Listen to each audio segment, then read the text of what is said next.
ತಬಲಾ ಮಾಂತ್ರಿಕರಾಗಿರುವಂಥ ಶಿವಾನಂದ್ ಕಟ್ಟಿ ಸಂಗಾವಿಯವರೇ, ಇವರೀರುವ ಸಂಗೀತ ಕಲಾವಿದರಿಗೆ ತಾವೆಲ್ಲರೂ ಜೋರಾದ ಚಪ್ಪಾಳೆ ತಟ್ಟುವ ಮೂಲಕ ಅವರಿಗೆ ಹರಿಸ್ಬೇಕಂತ ತಿಳ್ಕೊಂಡು ಹೇಳಿ, ಮಹಾತಾಯಿ ದಾನಮ್ಮದೇವಿಯ ಪುರಾಣದ ನಂದೀಶನ ಸೇವಿಸಿಕೊಂಡಿರ್ತಕ್ಕಂಥವರು, ನಂದೀಶರಾಗಿರ್ತಕ್ಕಂಥ ಶ್ರೀಯುತರಾದ ಶ್ರೀ ಬಸನಗೌಡರು ದೊಡ್ಡಮನಿ ಅವರಲ್ಲಿ ಕೂಡ ಶರಣುಗಳ ಅರ್ಪಣೆಯನ್ನು ಮಾಡಿ, ಯಾವತ್ತೂ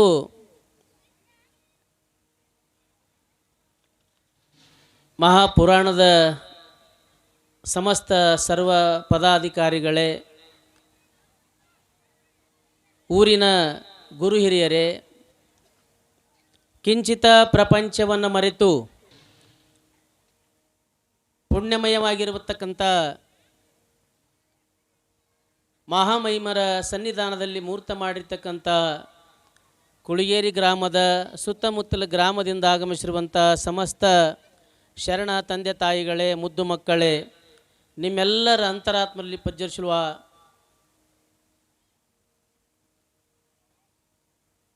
ನಿಮ್ಮೆಲ್ಲರ ಅಂತರಾತ್ಮದಲ್ಲಿ ಪ್ರಜ್ವಲಿಸುವಂಥ ಸಮಸ್ತ ಆ ಪರಮಾತ್ಮನ ಚಿದ್ರೂಪಕ್ಕೆ ಅನಂತ ಶರಣುಗಳ ಅರ್ಪಣೆಯನ್ನು ಮಾಡಿ,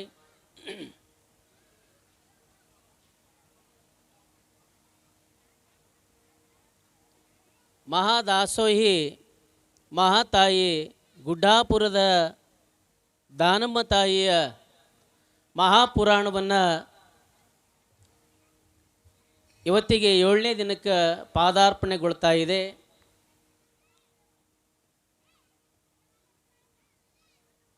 ಮಹಾತಾಯಿಯ ಪುರಾಣದೊಳಗೆ ನಿರಂತರವಾಗಿ ಈ ಭಾಗದೊಳಗೆ ವಿಶೇಷವಾಗಿರ್ತಕ್ಕಂಥ ಹೆಸರನ್ನು ಮಾಡಿರ್ತಕ್ಕಂಥವರು, ಕಿರಿದಾದ ವಯಸ್ಸಿನಲ್ಲಿ ಹಿರಿದಾದ ಸಾಧನೆಯನ್ನು ಮಾಡಿರ್ತಕ್ಕಂಥ ಶ್ರೀಮನ್ ನಿರಂಜನ ಪ್ರಣಮ ಸ್ವರೂಪಿ ಸಿದ್ಧಲಿಂಗ ಮಹಾಸ್ವಾಮಿಗಳು ಯಡ್ರಾಮಿ ಪೂಜ್ಯರಲ್ಲಿ ಅನಂತ ಶರಣುಗಳನ್ನು ಅರ್ಪಣೆಯನ್ನು ಮಾಡಿ, ಅವರು ನಿರಂತರವಾಗಿ ನಡೆದುಕೊಂಡು ಬಂದಿರತಕ್ಕಂಥ ಈ ಕಾರ್ಯಕ್ರಮದ ಇವತ್ತಿನ ದಿನ ಅನಿವಾರ್ಯ ಕಾರಣದಿಂದ ಕೆಲಸವಿರುವುದರಿಂದ ಒಂದು ದಿನ ನೀವು ಆ ತಾಯಿಯ ಪುರಾಣವನ್ನು ನಡೆಸಿಕೊಡ್ಬೇಕಂತ ತಿಳ್ಕೊಂಡು ಅಪ್ಪಣೆ ಮಾಡಿದ ಬಳಿಕ ನಮ್ಮ ಕುಳಿಗೇರಿ ಗ್ರಾಮಕ್ಕೆ ಇವತ್ತಿನ ದಿನ ನಮ್ಮ ಒಂದು ಸೇವೆ ಒದಗಿ ಬಂದದೆ. ಅಂಥ ಒಂದು ಸೇವೆಯೊಳಗೆ ನೀವೆಲ್ಲ ಪಾಲ್ಗೊಂಡಿರ್ತಕ್ಕಂಥ ಎಲ್ಲ ಶರಣರಿಗೆ ಮತ್ತೊಮ್ಮೆ ಶರಣುಗಳ ಅರ್ಪಣೆಯನ್ನು ಮಾಡಿ, ನಿರಂತರವಾಗಿ 7 ದಿನಗಳ ಕಾಲ ತಾಯಿಯ ಜನನ ಆದ ನಂತರ ಬಾಲಲೀಲೆ ನಡೀತದೆ. ಬಾಲಲೀಲೆ ಆದ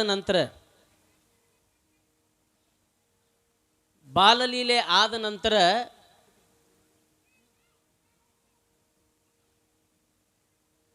ಆ ತಾಯಿ, ಅದಕ್ಕೆ ಹೇಳ್ತಾರೆ, ಜನನಿ ತಾನೇ ಮೊದಲು ಗುರು, ಜನನಿಯಿಂದ ಪಾಠ ಕಲಿತ ಜನರೇ ಧನ್ಯರು ಅಂತ. ತೊಟ್ಟಿಲ ತೂಗಿದ ಕೈಯನ್ನು ಜಗತ್ತೇ ತೂಗುತ್ತದೆ ಅನ್ನುವಂಥ ಮಾತು ಹೇಳ್ತದೆ. ಯಾವಾಗಲೂ ಮಕ್ಕಳನ್ನು ಹೆರೆಯುವುದು ಭಾಳ ದೊಡ್ಡದಲ್ಲ, ಮಕ್ಕಳನ್ನು ಹೆತ್ತ ನಂತರ ಅವರಿಗೆ ಸಂಸ್ಕಾರವನ್ನು ಕೊಡೋದು ಬಹಳ ಮುಖ್ಯ ಅದ. ಭಾಳ ಜನ ನಾವು ತಿಳ್ಕೊಂಡಿವಿ, ಮಕ್ಕಳನ್ನು ಹೆತ್ತರ ಆಯಿತು, ಮುಂದೆಲ್ಲ ತಮ್ಮಷ್ಟು ತಾವು ಕಲಿತಾರ ಅನ್ನುವಂಥ ಭಾವ ನಮ್ಮಲ್ಲಿರ್ಬೋದು ಕರೆ. ಆದರೆ ಈ ಒಂದು ಕಲಿಯುಗದ ಪ್ರಪಂಚದೊಳಗೆ ನಿರಂತರವಾಗಿ ನಡೆಯುವಂಥ ಜೀವನದೊಳಗೆ ಸಾಕಷ್ಟು ತಾಪತ್ರೆ ತೊಂದರೆಯಾದಿಗಳು ಬರ್ತಿರ್ತಾವೆ. ಆದರೆ ಇದರೊಳಗೆ ಈ ನಡೆಯುವಂಥ ಯಾವುದೇ ಕೆಲಸವನ್ನಾಗಬೇಕಾದರೂ ಕೂಡ, ಏನೇ ಮಾಡಬೇಕಾದರೂ ಕೂಡ ಅದಕ್ಕೆ ಸಂಸ್ಕಾರ ಆಗಲಿ, ಒಂದು ಗುರು ಆಗಲಿ, ಒಬ್ಬರ ಸಮ್ಮುಖದೊಳಗೆ ಅದನ್ನು ನಡಿಬೇಕಾಗ್ತದೆ. ಅದಕ್ಕೆ ಹಿರಿಯರಿಲ್ಲದ ಮನೆಯಲ್ಲಂತ, ಗುರುವಿಲ್ಲದ ಮಠ ಅಲ್ಲಂತ. ಹಿರಿಯರಿಲ್ಲದ ಅದು ಮನೆಯೇ ಅಲ್ಲ, ಗುರು ಇಲ್ಲದ ಮಠನೇ ಇಲ್ಲ ಅನ್ನುವಂಥ ಮಾತು ಬರ್ತದೆ. ಹೀಗೆಲ್ಲ ಇರಬೇಕಾದ್ರೆ ಎಲ್ಲದಕ್ಕೂ ಕೂಡ ತನ್ನದೇ ಆದ ಒಂದು ಶಕ್ತಿ ಅದ, ಸಂಸ್ಕಾರ ಅದ. ಇವು ಯಾವುವು ಇಲ್ಲ ಅಂತಂದರೆ ಯಾರೂ ಕೂಡ ನಾವೆಲ್ಲರೂ ಸುಸಂಸ್ಕೃತರಾಗಿ ಬದುಕಲಿಕ್ಕೆ ಆಗೋದಿಲ್ಲ. ಸಂಸ್ಕಾರವಂತರಾಗಿ ಬದುಕಬೇಕು ಅಂದ್ರೆ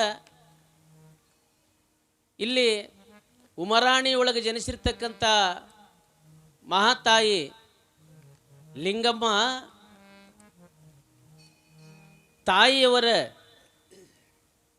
ಅನಂತರಾಯ ಸಿರಿಸಮ್ಮರ ಪುಣ್ಯ ಗರ್ಭದೊಳಗೆ ಜನಿಸಿರುವಾಗ ಅವರು ಮಾಡಿರ್ತಕ್ಕಂಥ ಎಂಥ ಪುಣ್ಯ ಇರಬೇಕು, ಅವರು ಮಾಡಿರ್ತಕ್ಕಂಥ ಕಾರ್ಯ ಎಂಥದ್ದಿರಬೇಕು. ಅದಕ್ಕೆ ಹೇಳ್ತಾರೆ, ಒಳ್ಳೆ ಗುರುವಿಗೆ ಒಳ್ಳೆ ಶಿಷ್ಯ, ಒಳ್ಳೆ ಶಿಷ್ಯನಿಗೆ ಒಳ್ಳೆ ಗುರು, ಒಳ್ಳೆ ಗಂಡಗೆ ಒಳ್ಳೆ ಹೆಂಡತಿ, ಒಳ್ಳೆ ಗಂಡ ಹೆಂಡತಿಗೆ ಒಳ್ಳೆ ಮಕ್ಕಳು ಸಿಗಬೇಕು ಅಂತಂದ್ರೆ ಅದು ಪೂರ್ವ ಜನ್ಮದ ಸುಕೃತನೂ ಬೇಕು ಅನ್ನುವಂಥ ಮಾತು ಹೇಳ್ತದೆ. ಯಾಕಂದರೆ ಎಲ್ಲವಾದ್ರೂ ಸಿಗಬೇಕು ಅಂತಂದರೆ ಸುಮ್ಮನೆ ಸಿಗೋದಿಲ್ಲ. ಒಳ್ಳೆ ಗುರುವಿಗೆ ಒಳ್ಳೆ ಸಿಗಬೇಕು, ಶಿಷ್ಯನೂ ಸಿಗಬೇಕಾಗ್ತದೆ. ಬರೀ ಗುರು ಒಬ್ಬನೇ ಇದ್ರೂ ನಡೆಯಂಗಿಲ್ಲ, ಕೇಳುವಂಥವ್ರು ಶಿಷ್ಯ ಬೇಕಾಗ್ತದೆ. ಒಳ್ಳೆ ಗುರುವಿಗೆ ಒಳ್ಳೆ ಶಿಷ್ಯ, ಒಳ್ಳೆ ಶಿಷ್ಯನಿಗೆ ಒಳ್ಳೆ ಗುರು, ಒಳ್ಳೆ ಗಂಡನಿಗೆ ಒಳ್ಳೆ ಹೆಂಡತಿ, ಒಳ್ಳೆ ಹೆಂಡತಿಗೆ ಒಳ್ಳೆ ಗಂಡ, ಒಳ್ಳೆ ಗಂಡ ಹೆಂಡತಿಗೆ ಒಳ್ಳೆ ಮಕ್ಕಳು ಹುಟ್ಟಿದ್ವು ಅಂತಂದ್ರೆ ಅವರು ಸ್ವರ್ಗ, ಅವ್ರ ಜೀವನವೇ ಸ್ವರ್ಗ ಆಗ್ತದೆ. ಒಂದು ವೇಳೆ ಇದರೊಳಗೆ ಏನಾದರೂ ತಪ್ಪಿತು ಅಂತಂದ್ರೆ ಇಡೀ ಜೀವನವೇ ನರಕ ಯಾತನೆ ಅನುಭವಿಸ್ಬೇಕಾಗ್ತದೆ. ಅದಕ್ಕೆ ನಾವೆಲ್ಲರೂ ಯಾಕೆ ಇವೆಲ್ಲ ಇಷ್ಟು ಭವ್ಯವಾಗಿರ್ತಕ್ಕಂಥ ಈ ಪುಣ್ಯಮಯವಾಗಿರ್ತಕ್ಕಂಥ ಸ್ಥಾನದೊಳಗೆ ಮಹಾತ್ಮರನ್ನು ಕರೆಸಿ ಮಹಾಮಹಿಮರಾಗಿರ್ತಕ್ಕಂಥ ಮಹಾತಾಯಿಯ ದಾನಮ ತಾಯಿಯ ಪುರಾಣವನ್ನು ಹಚ್ಚಿ ನಾವೆಲ್ಲರೂ ಜ್ಞಾನವಂತರಾಗಬೇಕು, ಬುದ್ಧಿಜೀವಿಗಳಾಗಬೇಕು, ನಾವು ಸಂಸ್ಕಾರವಂತರಾಗಬೇಕು, ನಮ್ಮ ಎಲ್ಲ ಬದುಕು ಬಂಗಾರ ಆಗಬೇಕು, ನಮ್ಮ ಭಾಳ ಹಸನಾಗಬೇಕು ಅನ್ನುವಂಥ ಒಂದು ಸದುದ್ದೇಶ ಇಟ್ಟುಕೊಂಡೇ ಮಾತ್ರ ಈ ಪುಣ್ಯಮಯವಾಗಿರ್ತಕ್ಕಂಥ ಕಾರ್ಯಕ್ರಮ ನಡ್ಕೊಂಡು ಬರ್ತದೆ. ಈ ಪವಿತ್ರವಾಗಿರುವಂಥ ಈ ಕಾರ್ಯಕ್ರಮದೊಳಗೆ ನೀವೆಲ್ಲರೂ ಕೂಡಿ ಕೇಳಿಕೊಳ್ಳೋದು ಏನಂತಂದರೆ, ಕೇಳುವುದೇನು ಆ ತಾಯಿಯ ಚರಿತ್ರೆಯೊಳಗೆ ನಡೀತಕ್ಕಂಥದ್ದು. ನಿಮ್ಮಂತೆ ಹುಟ್ಟಿ ಬೆಳೆದು, ಆದರೆ ನೀವು ಹುಟ್ಟಿ ಬೆಳೆಯುವಂಥ ನಿಯಮಗಳೇ ಬೇರೆ, ಮಹಾತ್ಮರು ಹುಟ್ಟುವ ನಿಯಮಗಳೇ ಬೇರೆ. ಅದಕ್ಕೆ ಹೇಳ್ತಾರೆ, ಯಾವಾಗ ಧರ್ಮ ಅವನತಿ ಆಗ್ತದೆ ಅವಾಗವಾಗ ಒಬ್ಬ ಮಹಾತ್ಮರು ಹುಟ್ಟಿ ಬಂದು ಈ ಧರ್ಮವನ್ನು ಎತ್ತಿ ಹಿಡಿತಾರಂತೆ. ಕೃತಯುಗ, ತ್ರೈತಾಯುಗ, ದ್ವಾಪಾರ ಯುಗ, ಕಲಿಯುಗ ಎಲ್ಲ ಯುಗಾಂತದೊಳಗೂ ಕೂಡ ನಿರಂತರವಾಗಿ ಒಬ್ಬೊಬ್ಬ ಮಹಾತ್ಮರು ಹುಟ್ಟಿ ಬಂದು ಅವಾಗೆಲ್ಲ ಧರ್ಮದ ಏಳಿಗೆಗಾಗಿ ಧರ್ಮವನ್ನು ಉದ್ಧಾರ ಮಾಡಿರ್ತಕ್ಕಂಥವ್ರು. ಈ ಕಲಿಯುಗದ ಪ್ರಪಂಚದೊಳಗೆ 12ನೇ ಶತಮಾನದ ಪೂರ್ವದೊಳಗೆ ಹಿಡ್ಕೊಂಡು ಶಂಕರಾಚಾರ್ಯ ಆದಿಯಾಗಿ ಬುದ್ಧ ಅನೇಕ ಮಹಾತ್ಮರು ಕೂಡ ಈ ನಾಡಿನೊಳಗೆ ಹುಟ್ಟಿ ಬಂದಾರೆ. 12ನೇ ಶತಮಾನದೊಳಗೆ ಬಸವಾದಿ ಶರಣರ ಕಾಲದೊಳಗೆ ಬಂದಿರತಕ್ಕಂಥವ್ರು ಗುಡ್ಡಾಪುರ ದಾನೇಶ್ವರಿ. ಅಂಥ ಪವಿತ್ರವಾಗಿರ್ತಕ್ಕಂಥ ಈ ಪುರಾಣದೊಳಗೆ ನಿನ್ನೆ ದಿನ ನೀವೆಲ್ಲರೂ ಕೂಡ ಬಾಲಲೀಲೆಯ ಬಗ್ಗೆ, ಅವರು ಲಿಂಗ ದೀಕ್ಷೆಯ ಬಗ್ಗೆ ಪೂಜ್ಯರೆಲ್ಲ ಬಹಳ ವಿವರವಾಗಿ ನಿಮಗೆಲ್ಲ ಹೇಳಿದ್ದಾರೆ. ಪೂಜ್ಯರು ಕುಳಿಗೇರಿ ಭಕ್ತರು ಬಹಳ ಒಳ್ಳೆಯ ಶ್ರದ್ಧಾಜೀವಿಗಳದರೆ, ಅವರು ಬಹಳ ಒಳ್ಳೆಯ ರೀತಿಯಾಗಿ ಪುರಾಣವನ್ನು ಹಮ್ಮಿಕೊಂಡಾರೆ ಅನ್ನುವಂಥ ಮಾತನ್ನು ಬಹಳ ಮನದುಂಬಿ ಹೇಳ್ಯಾರ. ನಾವು ವೀರಶೈವರ ಆದ ಬಳಿಕ ಲಿಂಗಾಯತರ ಅನ್ನುವಂಥ ಭಾವ ನಮ್ಮಲ್ಲಿ ಬಂದ ಬಳಿಕ ಅದಕ್ಕೆ ಹೇಳ್ತಾರೆ, ಅಷ್ಟಾವರಣವೇ ಅಂಗ, ಪಂಚಾಚಾರವೇ ಪ್ರಾಣ, ಶಟಸ್ಥಲವೇ ಆತ್ಮ ಅನ್ನುವಂಥ ನಿಯಮಗಳನ್ನು ನಾವು ಪಾಲಿಸಬೇಕಾಗ್ತದೆ. ಇಲ್ಲ ಅಂತಂದರೆ ನಾವು ಬರೇ ನಿಯಮಾನುಸಾರವಾಗಿ ಒಬ್ಬ ಜಾತಿಯೊಳಗೆ ಜನಿಸಿರ್ತಕ್ಕಂಥ ಒಂದು ಜೀವ ಆಗ್ತದೆ ಹೊರತು ಅದಕ್ಕೇನು ಫಲಗಳ ಅಪೇಕ್ಷೆಗಳಿರೋದಿಲ್ಲ. ಅದಕ್ಕೆ ಹೇಳ್ತಾರೆ, ಅಷ್ಟಾವರಣಗಳ ಅಂಗ ಆಗಬೇಕು.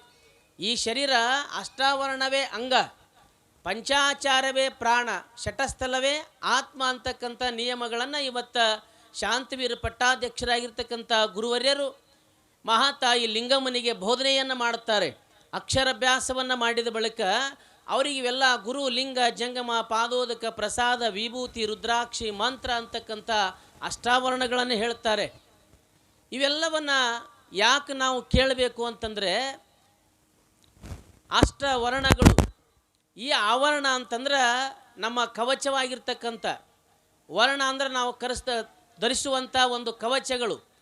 ನಾವು ಇವತ್ತು ಯಾವುದಾದ್ರೂ ಒಬ್ಬ ಯೋಧನ ಬಗ್ಗೆ ನೋಡ್ತೀವಿ, ಯಾವುದಾದ್ರೂ ಒಬ್ಬ ಶಾಲೆಯ ವಿದ್ಯಾರ್ಥಿಗಳ ಬಗ್ಗೆ ನೋಡ್ತೀರಿ. ಅವೆಲ್ಲ ಅವ್ರಿಗೇನವಪ್ಪ ಅಂದ್ರೆ ಒಂದೊಂದು ಡ್ರೆಸ್ ಕೋಡ್ ಅದಾವೆ. ಅವ್ರು ಏನು ಮಾಡ್ತಾರೆ, ಒಂದು ಶಾಲೆಯ ಶಿಸ್ತನ್ನು ಕಾಪಾಡಲಿಕ್ಕಾಗಿ ತಮ್ಮದೇ ಆದ ಒಂದು ನಿಯಮಗಳನ್ನು ಮಾಡ್ಯಾರ.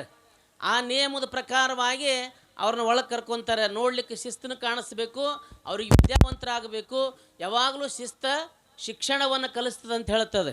ಹಂಗೆ ಇಲ್ಲಿ ಧರ್ಮ ಸಿದ್ಧಾಂತದೊಳಗೆ ಏನು ಹೇಳ್ತದಪ್ಪ ಅಂದ್ರೆ, ನಾವು ಅಷ್ಟಾವರಣಗಳನ್ನು ಯಾವ ರೀತಿಯಾಗಿ ಬೋಧನೆ ಮಾಡಿಕೊಂಡು ಅದನ್ನು ಅಳವಡಿಸ್ಕೊಳ್ಬೇಕು ಅಂತಂದರೆ, ನಾವು ಭಾಳ ಮಂದಿ ಲಿಂಗ ಕಟ್ಕೊಂಡೀವಿ.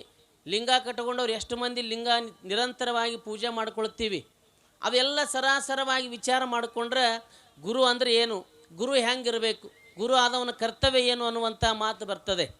ಗುಕಾರಸ್ಯ ಅಂಧಕಾರ ನಿರೋಧಕ ಅಂತ. ಕತ್ತಲೆ ಗುರು ಅಂದರೆ ಗುಣಾತ್ಮಕವಾಗಿರ್ತಕ್ಕಂಥದ್ದು. ಯಾರಲ್ಲಿ ಅಜ್ಞಾನದ ಕತ್ತಲೆಯನ್ನು ತುಂಬಿರ್ತದೆ, ಆ ಕತ್ತಲೆಯನ್ನು ಕಳೆದು ಸುಜ್ಞಾನದ ಬೋಧನೆಯನ್ನು ಯಾರು ನೀಡ್ತಾರೆ ಅವರಿಗೆ ಗುರುಗಳು ಅಂತ ಕರ್ಕೊಂಡು ಬರ್ತಾರೆ. ಅಂಥ ಪವಿತ್ರವಾಗಿರ್ತಕ್ಕಂಥ ಗುರು ಇರಿವಿ ಈ 84 ಲಕ್ಷ ಜೀವರಾಶಿ ಒಳಗೆ ಶ್ರೇಷ್ಠವಾಗಿರುವಂಥ ಮನುಷ್ಯ ಜನ್ಮಕ್ಕೆ ನಾವು ಬಂದೀವಿ ಅಂದ ಬಳಿಕ ಯಾವ ಜನ್ಮದೊಳಗೂ ಕೂಡ ಇಷ್ಟೆಲ್ಲ ವೈಭೋಗದ ಜೀವನ ಇಲ್ಲ. ಇರಿವಿ 84 ಲಕ್ಷ ಜೀವರಾಶಿಗಳು ಪಿಂಡಜ ಉದ್ಬೀಜ ಸ್ವೇದಜ ಜರಾಜರ ಅಂತಕ್ಕಂಥದ್ದು. ನಾವು 84 ಲಕ್ಷ ಜೀವರಾಶಿಗಳನ್ನು ನೋಡ್ತೀವಿ. ಆದರೆ ಎಲ್ಲ ಜನ್ಮಗಳನ್ನು ತಿರುಗಿ ಮನುಷ್ಯ ಜನ್ಮರಾಗಿ ಹುಟ್ಟಿ ಬಂದೀವಿ. ಇದು ಬಹಳ ಪವಿತ್ರವಾಗಿರ್ತಕ್ಕಂಥ ಮನುಷ್ಯ ಜನ್ಮ. ಪವಿತ್ರ ಆಗಬೇಕು, ಪಾವನ ಆಗಬೇಕು, ಇದು ಸ್ಥಾನಕ್ಕೆ ಹೊಂದಬೇಕು ಅಂತಂದರೆ ನಾವು ಗುರುವಿನ ಕೃಪೆಗೆ ಪಾತ್ರರಾಗಬೇಕಾಗ್ತದೆ. ಇಲ್ಲ ಅಂತಂದರೆ ನಿಜ ಜೀವನದೊಳಗೆ ನಮ್ಮ ಬದುಕು ಹಸನಾಗೋದಿಲ್ಲ. ನಮ್ಮ ಬಾಳು ಯಾವಾಗಲೂ ಕೂಡ ಗುರುವಿನ ಹತ್ತಿರ ಹೋಗಲಿಲ್ಲ ಅಂತಂದರೆ ನಮ್ಮ ಬಾಳ ಕತ್ತಲೆ ಆಗ್ತದೆ ಅನ್ನುವಂಥ ಮಾತನ್ನು ಇಲ್ಲಿ ಹೇಳ್ಕೊಂಬರ್ತಾರೆ. ನಿರಂತರವಾಗಿ ಮಹಾತಾಯಿ ಲಿಂಗಮ್ಮ ತಾಯಿಗೆ ಗುರುವರ್ಯರು ಉಪದೇಶವನ್ನು ಮಾಡ್ತಾರೆ. ನೋಡುವ, ಗುರು ಅಂದರೆ ಹೀಗಿರ್ತಾನೆ. ಗುರುವಿನ ಹತ್ರ ದೀಕ್ಷೆಯನ್ನು ಪಡ್ಕೊಳ್ಬೇಕು. ಅದು ಯಾಕೆ ಪಡ್ಕೊಳ್ಬೇಕು ಅನ್ನುವಂಥ ಮಾತನ್ನು ನಿಮಗೊಂದು ಉದಾಹರಣೆ ಹೇಳೋದ್ರ ಮುಖಾಂತರವಾಗಿ ಅರ್ಥ ಆಗ ಇಲ್ಲ ಅಂತಂದರೆ, ಯಾಕಂದರೆ ಯಾವುದೇ ವಿಷಯಗಳನ್ನು ಹೇಳಬೇಕಾದ್ರೆ ನಿಮಗೆ ಅದ್ರ ಬಗ್ಗೆ ಅರ್ಥವನ್ನು ಮಾಡಿದಾಗ ಗೊತ್ತಾಗ್ತದೆ. ಮಹಾಜ್ಞಾನಿಗಳಾಗಿರ್ತಕ್ಕಂಥ ಶೂನ್ಯಪೀಠದ ಒಡೆಯರಾಗಿರ್ತಕ್ಕಂಥ ಪ್ರಭುದೇವರು ಒಂದು ಮಾತನ್ನು ಬರೀತಾರೆ. ಮನವೇ ಲಿಂಗವಾದ ಬಳಿಕ ನೆನೆಯುವುದಿನ್ನಾರಯ್ಯ, ಭಾವವೇ ಐಕ್ಯವಾದ ಬಳಿಕ ಬಯಸುವುದಿನ್ನಾರಯ್ಯ, ಭ್ರಮೆ ಅಳಿದು ನಿಜವು ಸಾಧ್ಯವಾದ ಬಳಿಕ ಅರಿಯುವುದು ಇನ್ನಾರಯ್ಯ ಗುಹೇಶ್ವರ. ಮನವೇ ಈ ಅಂಗವೇ ಲಿಂಗವಾಗಬೇಕಂದ್ರೆ ಗುರುವಿನ ಅಸ್ತಮಸ್ತಕ ಸಂಯೋಜನೆಯಿಂದ ಎಲ್ಲ ಭವರೋಗವನ್ನು ಕಳಿತಕ್ಕಂಥ ಗುರುನಾಥ ನಮಗೆ ರೋಗಾದಿಗಳನ್ನು ಬಂದ್ರೆ ಈ ನಮ್ಮ ರೋಗವನ್ನು ಕಳೀಲಿಕ್ಕಾಗಿ ನಮಗೆ ವೈದ್ಯರದಾರ, ಡಾಕ್ಟರ್ ಅದಾರ. ಆದ್ರೆ ಈ ಶರೀರಕ್ಕೆ ಅಂಟುಕೊಂಡಿರ್ತಕ್ಕಂಥ ರೋಗವನ್ನು ಕಳೀಲಿಕ್ಕೆ ಬರ್ತಾರೆ. ಆದರೆ ಭವರೋಗವನ್ನು ಕಳೀಲಿಕ್ಕೆ ಯಾರು ಬರ್ತಾರೆ ಅಂತಂದ್ರೆ ಗುರುನಾಥನಿಂದ ಮಾತ್ರ ಸಾಧ್ಯ ಅದ. ಈಗ ನಮಗೆ ಅಂಟುಕೊಂಡಿರ್ತಕ್ಕಂಥ ರೋಗಾದಿಗಳನ್ನು ನಮಗೆ ವೈದ್ಯರು ಬರ್ತಾರೆ, ಅನೇಕ ಥರದ ಉಪಚಾರಗಳನ್ನು ಔಷಧೋಪಚಾರಗಳಿಂದ ನಮಗೆ ಅಂಟಿರ್ತಕ್ಕಂಥ ರೋಗಗಳ ನಿವಾರಣೆ ಮಾಡ್ತಾರೆ. ಆದರೆ ಭವರೋಗವನ್ನು ಕಳೀಲಿಕ್ಕೆ ಅವ್ರಿಗೆ ಆಗೋದಿಲ್ಲ. ಅದು ಯಾರಿಂದ ಸಾಧ್ಯ ಅಂದರೆ ಅದು ಗುರುಗಳಿಂದ ಮಾತ್ರ ಸಾಧ್ಯ ಅನ್ನುವಂಥ ಮಾತು ಬರ್ತದೆ.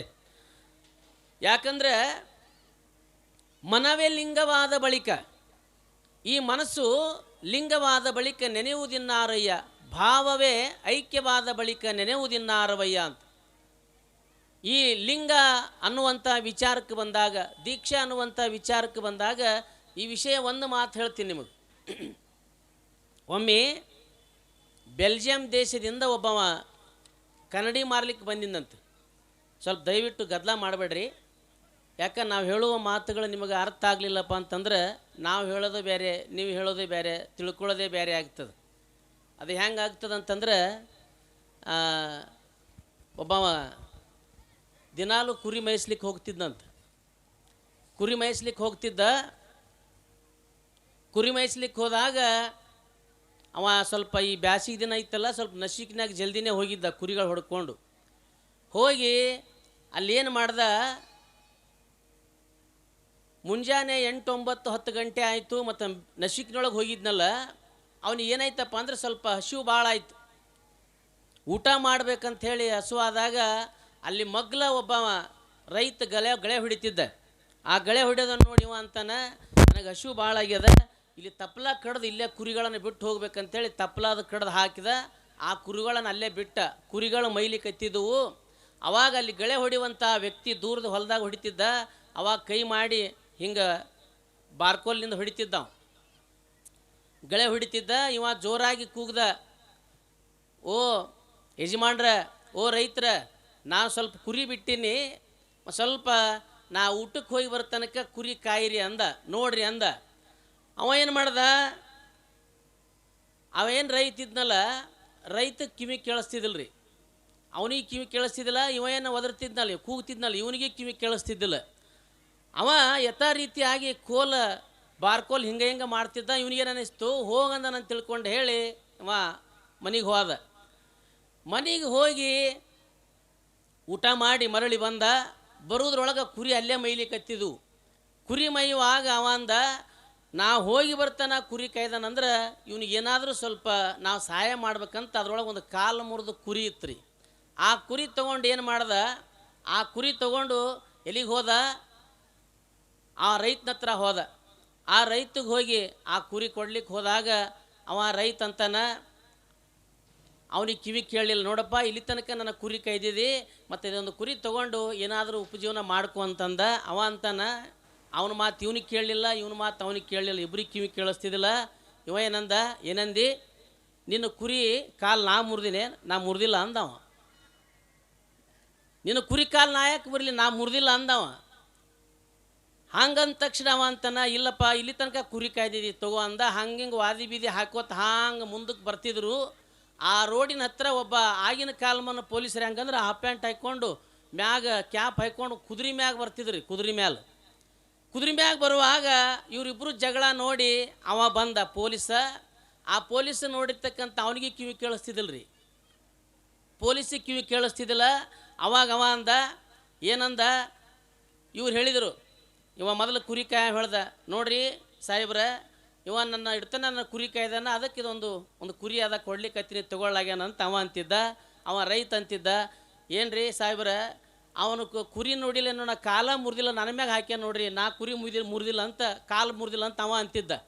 ಇವರಿಬ್ಬರು ಮಾತು ಕೇಳಿ ಅವ ಏನಬೇಕು ಪೊಲೀಸ, ಏನಂದ್ರಿ, ಇದು ಕುದುರೆ ನಿಮ್ಮದಂದ್ರೆ ಏನಂದವ, ಇದು ಕುರಿ ನಿಮ್ಮದಲ್ಲ, ನನಗೆ ಸರ್ಕಾರದವ್ರು ಕೊಟ್ರ ತಿರುಗಾಡ್ಲಿಕ್ಕೆ, ಸರ್ಕಾರದವ್ರು ಕುದುರೆ ಕೊಟ್ಟಾರಂತಂದ.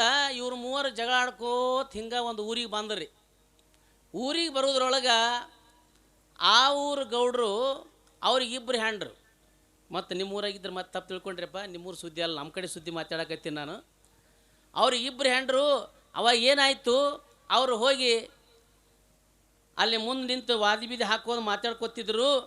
ಗೌಡ್ರ ಅಂದರು, ಏನು ನೀವು ಮೂವರಲ್ಲ, ನೀವೇನು ಬಂದಿರಲ್ಲ, ಮೂವರಲ್ಲ, ಇಡೀ ಊರು ಮಂದಿನೇ ಬಂದ್ರೆ ಅವ್ರಿಗಿಬ್ಬರು ಹೆಂಡ್ರಿದ್ರು. ಏನಾಗಿತ್ತು ಪರಿಸ್ಥಿತಿ ಅಂತಂದ್ರೆ, ಇಬ್ಬರು ಹೆಂಡ್ರು ಕೂಡ ಜಗಳ ಆಡಿ ಹೊರಗೆ ಹಾಕಿದ್ರಿ ಹೆಂಡ್ರಿಗೆ. ಆ ಹೆಂಡತಿಯರನ್ನ ಹೊರಗೆ ಹಾಕಿದಾಗ ಇವ ಅಂತಾರೆ, ಇವ್ರು ಅಂತಾರ, ಇವರೆಲ್ಲ ಹೋಗಿ ಸುದ್ದಿ ಗೌಡ್ರ ಮುಂದೆ ಹೇಳ್ಬೇಕಂತ ಅನ್ನೋದಕ್ಕೆ ಗೌಡ್ರು ಹೊಳ್ಳಿ ಏನಂದ್ರಿ, ಅವ್ರಿಗೆ ಗೌಡ್ರಿಗೆ ಕಿವಿ ಕೇಳಿಸ್ತಿದ್ದಿಲ್ಲ ರೀ. ಗೌಡ್ರಿಗೆ ಕಿವಿ ಕೇಳಿಸ್ಲಾಗಿರುವಾಗ ಇವ್ರು ಅಂದರು, ಏನು ನೀವು ಪೊಲೀಸ್ ಅಲ್ಲ, ನೀವು ರೈತ, ಏನು ಕುರಿ ಕಾಯಿ ನೀವು ಅದಿರಲ್ಲ, ನೀವು ಮೂವರಲ್ಲ, ಇಡೀ ಊರು ಮಂದಿನೇ ಬಂದ್ರೆ ಅವ್ರು ಒಳಗೆ ಕರ್ಕೋಲ್ಲ ಅಂತ ಇವ ಗೌಡ ಅಂತಿದ್ನಂತ. ಪರಿಸ್ಥಿತಿ ಯಾಕಂದ್ರೆ ಕಿವಿ ಕೇಳಲಾರ್ದಂಗೆ ಆಗಬಾರ್ದು, ಜೀವನದೊಳಗೆ ಕಿವಿ ಇದ್ದರೂ ಕಿವುಡ ಆಗಬಾರ್ದು. ಅದಕ್ಕೆ ಹೇಳ್ತಾರೆ, ಜೀವನದೊಳಗೆ ಹೆಂಗಪ್ಪ ಅಂದ್ರೆ, ಜೀವನದೊಳಗೆ ಹೆಂಗದಪ್ಪ ಅಂದ್ರೆ, ಕಂಗಳು ತುಂಬಿದ ಬಳಿಕ ನೋಡಲಿಲ್ಲ, ಕಿವಿಗಳು ತುಂಬಿದ ಬಳಿಕ ಕೇಳಲಿಲ್ಲ, ಕೈಗಳು ತುಂಬಿದ ಬಳಿಕ ಪೂಜಿಸಲಿಲ್ಲ, ಮನ ತುಂಬಿದ ಬಳಿಕ ನೆನೆಯಲಿಲ್ಲ, ಮಹಾಂತ ಕೂಡಲ ಸಂಗಮ ದೇವ ಅನ್ನುವಂಥ ಮಾತು ಹೇಳ್ತಾರೆ ಶರಣರು. ಅದಕ್ಕೆ ಭಗವಂತ ಇವೆಲ್ಲ ಕೊಟ್ಟಾನ, ಕಣ್ಣು ಕೊಟ್ಟಾನ, ಕಿವಿ ಕೊಟ್ಟಾನ, ಮೂಗು ಕೊಟ್ಟಾನ, ಬಾಯಿ ಕೊಟ್ಟಾನ, ಇವೆಲ್ಲ ಕೊಟ್ಟಾನ ಸ್ಮರಣೆ ಮಾಡ್ಲಿಕ್ಕೆ. ಇವೆಲ್ಲ ಇದ್ದರೂ ಕೂಡ ಸ್ಮರಣೆ ಮಾಡಲಿಲ್ಲ, ಆ ಭಗವಂತನ ಸ್ಮರಣೆನೇ ನಾವು ಮಾಡಲಿಲ್ಲಪ್ಪ ಅಂತಂದ್ರೆ ನಮ್ದು ಏನಾಗ್ತದಪ್ಪ ಅಂದ್ರೆ ಇಲ್ಲಿ ನಾವು ಅಪಾರ್ಥ ಆಗ್ತದೆ ಅನ್ನುವಂಥ ಮಾತು ಹೇಳುವಾಗ, ತಾಯಿ ಗರ್ಭದಿಂದ ಬರುವಾಗ ನೀನು ಕರ ಜೋಡಿಸಿ ಬಂದಿ, ನ್ಯಾಯ ಧರ್ಮದಿ ನಡೆಯುವೆನೆಂಬ ಭಾಷೆಯ ನೀ ಮರತಿ, ಅಕ್ಕರೆಯಂತ ಸಕ್ಕರೆ ಗೊಂಬೆ ನೀನಾಗುತ್ತ ಬೆಳೆದಿ, ಚಿಕ್ಕ ವಯದೆ ನೀ ಬಾಲ ಲೀಲೆಯೊಳು ಆಟ ಆಡುತ್ತ ನಡದೆ ತಮ್ಮ ಪಾಠ ಆಡುತ್ತ ನಡದೆ ಶ್ರೇಷ್ಠ ಮಾನವ ಜನ್ಮಕ್ಕೆ ಬಂದು ಏನೇನು ಪಡದೆ ಶ್ರೇಷ್ಠ ಮಾನವ ಜನ್ಮಕ್ಕೆ ಬಂದು ಏನೇನು ಪಡದೆ ಇಷ್ಟಲಿಂಗ ಗುರು ಜಂಗಮ ಗೊಲಿಯದೆ ಹಾಗೆ ನೀ ನಡದಿ ಗುರುವಿನ ಗುರುತ ಮಾಡಿಕೊಳ್ಳದೆ ಹಾಗೆ ನೀ ನಡದಿ ಶ್ರೇಷ್ಠ ಮಾನವ ಜನ್ಮಕ್ಕೆ ಬಂದು ಏನೇನು ಪಡದಿ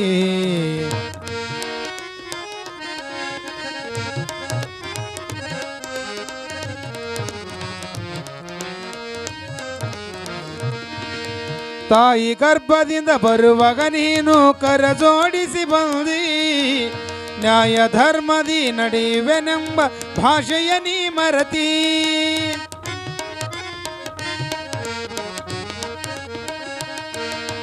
ತಾಯಿ ಗರ್ಭದಿಂದ ಬರುವಾಗ ನೀನು ಕರ ಜೋಡಿಸಿ ಬಂದಿ ನ್ಯಾಯ ಧರ್ಮದಿ ನಡೆಯುವೆನೆಂಬ ಭಾಷೆಯ ನೀ ಮರತಿ ಅಕ್ಕರೆಯಂತ ಸಕ್ಕರೆ ಗೊಂಬೆ ನೀನಾಗುತ್ತ ಬೆಳದಿ ಚಿಕ್ಕ ವಯದೆ ನೀ ಬಾಲ ಲೀಲೆಯೊಳು ಆಟ ಆಡುತ್ತ ನಡದಿ ತಮ್ಮ ಪಾಠ ಆಡುತ್ತ ನಡದಿ ಶ್ರೇಷ್ಠ ಮಾನವ ಜನ್ಮಕ್ಕೆ ಬಂದು ಏನೇನು ಪಡದಿ ಇಷ್ಟಲಿಂಗ ಗುರು ಜಂಗಮ ಗೊಲಿಯದೆ ಹಾಗೆ ನೀ ನಡದಿ ಗುರುವಿನ ಗುರುತ ಮಾಡಿಕೊಳ್ಳದೆ ಹಾಗೆ ನೀ ನಡದಿ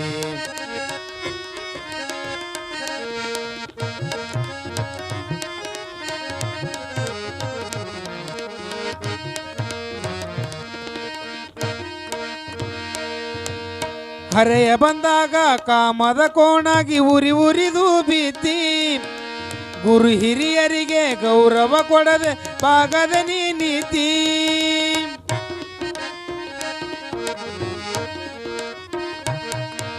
ಹರೆಯ ಬಂದಾಗ ಕಾಮದ ಕೋಣಾಗಿ ಉರಿದುರಿದು ಬೀತಿ ಗುರು ಹಿರಿಯರಿಗೆ ಗೌರವ ಕೊಡದೆ ಬಾಗದೆ ನೀ ನೀತಿ ಪರಮ ಪುರಾಣ ಕೇಳದೆ ಸಗಣಿ ಉಳುವಾಗಿ ಬೆಳದಿ ಪರಮ ಪುರಾಣ ಕೇಳದೆ ಸಗಣಿ ಉಳುವಾಗಿ ಬೆಳದಿ ವರ ಪುಣ್ಯ ಗಳಿಸದೆ ಪರಿ ಪಾಪದಿ ಕುರಿಯಾಗಿ ನಡದಿ ಮಳ್ಳ ಕುರಿಯಂತೆ ಆದಿ ಶ್ರೇಷ್ಠ ಮಾನವ ಜನ್ಮಕ್ಕೆ ಬಂದು ಏನೇನು ಪಡದಿ ಶ್ರೇಷ್ಠ ಮಾನವ ಜನ್ಮಕ್ಕೆ ಬಂದು ಏನೇನು ಪಡದಿ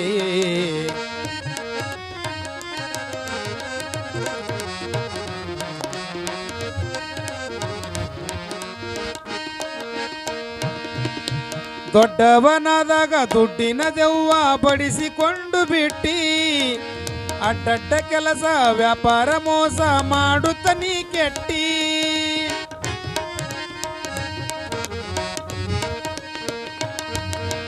ದೊಡ್ಡವನಾದಾಗ ದುಡ್ಡಿನ ದೆವ್ವ ಬಡಿಸಿಕೊಂಡು ಬಿಟ್ಟಿ ಅಡ್ಡಡ್ಡ ಕೆಲಸ ವ್ಯಾಪಾರ ಮೋಸ ಮಾಡುತ್ತ ನೀ ಕೆಟ್ಟಿ ಬಡ್ಡಿಗೆ ಬಡ್ಡಿ ಚಕ್ರ ಬಡ್ಡಿ ಹಣವನ್ನು ಗಳಿಸಿಟ್ಟಿ ಬಡ್ಡಿಗೆ ಬಡ್ಡಿ ಚಕ್ರ ಬಡ್ಡಿ ಹಣವನ್ನು ಗಳಿಸಿಟ್ಟಿ ದುಡ್ಡು ಯಾರಿಗೂ ದಾನ ಮಾಡಲಿಲ್ಲ ಎಂಥ ದಿನ ಗೊಟ್ಟಿ ನೀ ಗಳಿಸಿದಿ ಪುಗಸಟ್ಟಿ ಶ್ರೇಷ್ಠ ಮಾನವ ಜನ್ಮಕ್ಕೆ ಬಂದು ಏನೇನು ಪಡದೆ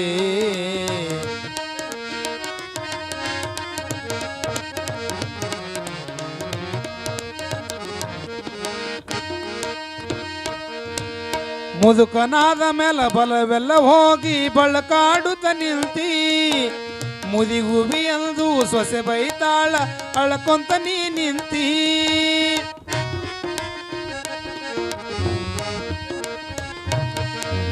ಮುದುಕನಾದ ಮೇಲೆ ಬಲವೆಲ್ಲ ಹೋಗಿ ಬಳಕಾಡುತ್ತ ನಿಲ್ತಿ ಮುದಿಗುಬಿ ಎಂದು ಸೊಸೆ ಬೈತಾಳ ಅಳಕೊಂತ ನೀ ನಿಂತಿ ಉಪವಾಸ ಬೀಳುತ್ತ ರೋಗದಿ ನರಳುತ್ತ ಹಾಸಿಗೆಯೊಳು ಭೀತಿ ಉಪವಾಸ ಬೀಳುತ್ತ ರೋಗದಿ ನರಳುತ್ತ ಹಾಸಿಗೆಯೊಳು ಭೀತಿ ಉಪಚಾರವಿಲ್ಲದೆ ಮಲಮೂತ್ರದಿನಿ ಹೊಲಸು ನಾರತಿದ್ದಿ ಕಣ್ಣೀರ ಸುರಿಸುತ್ತಿದ್ದಿ ಶ್ರೇಷ್ಠ ಮಾನವ ಜನ್ಮಕ್ಕೆ ಬಂದು ಏನೇನು ಪಡದಿ ಶ್ರೇಷ್ಠ ಮಾನವ ಜನ್ಮಕ್ಕೆ ಬಂದು ಏನೇನು ಪಡದಿ.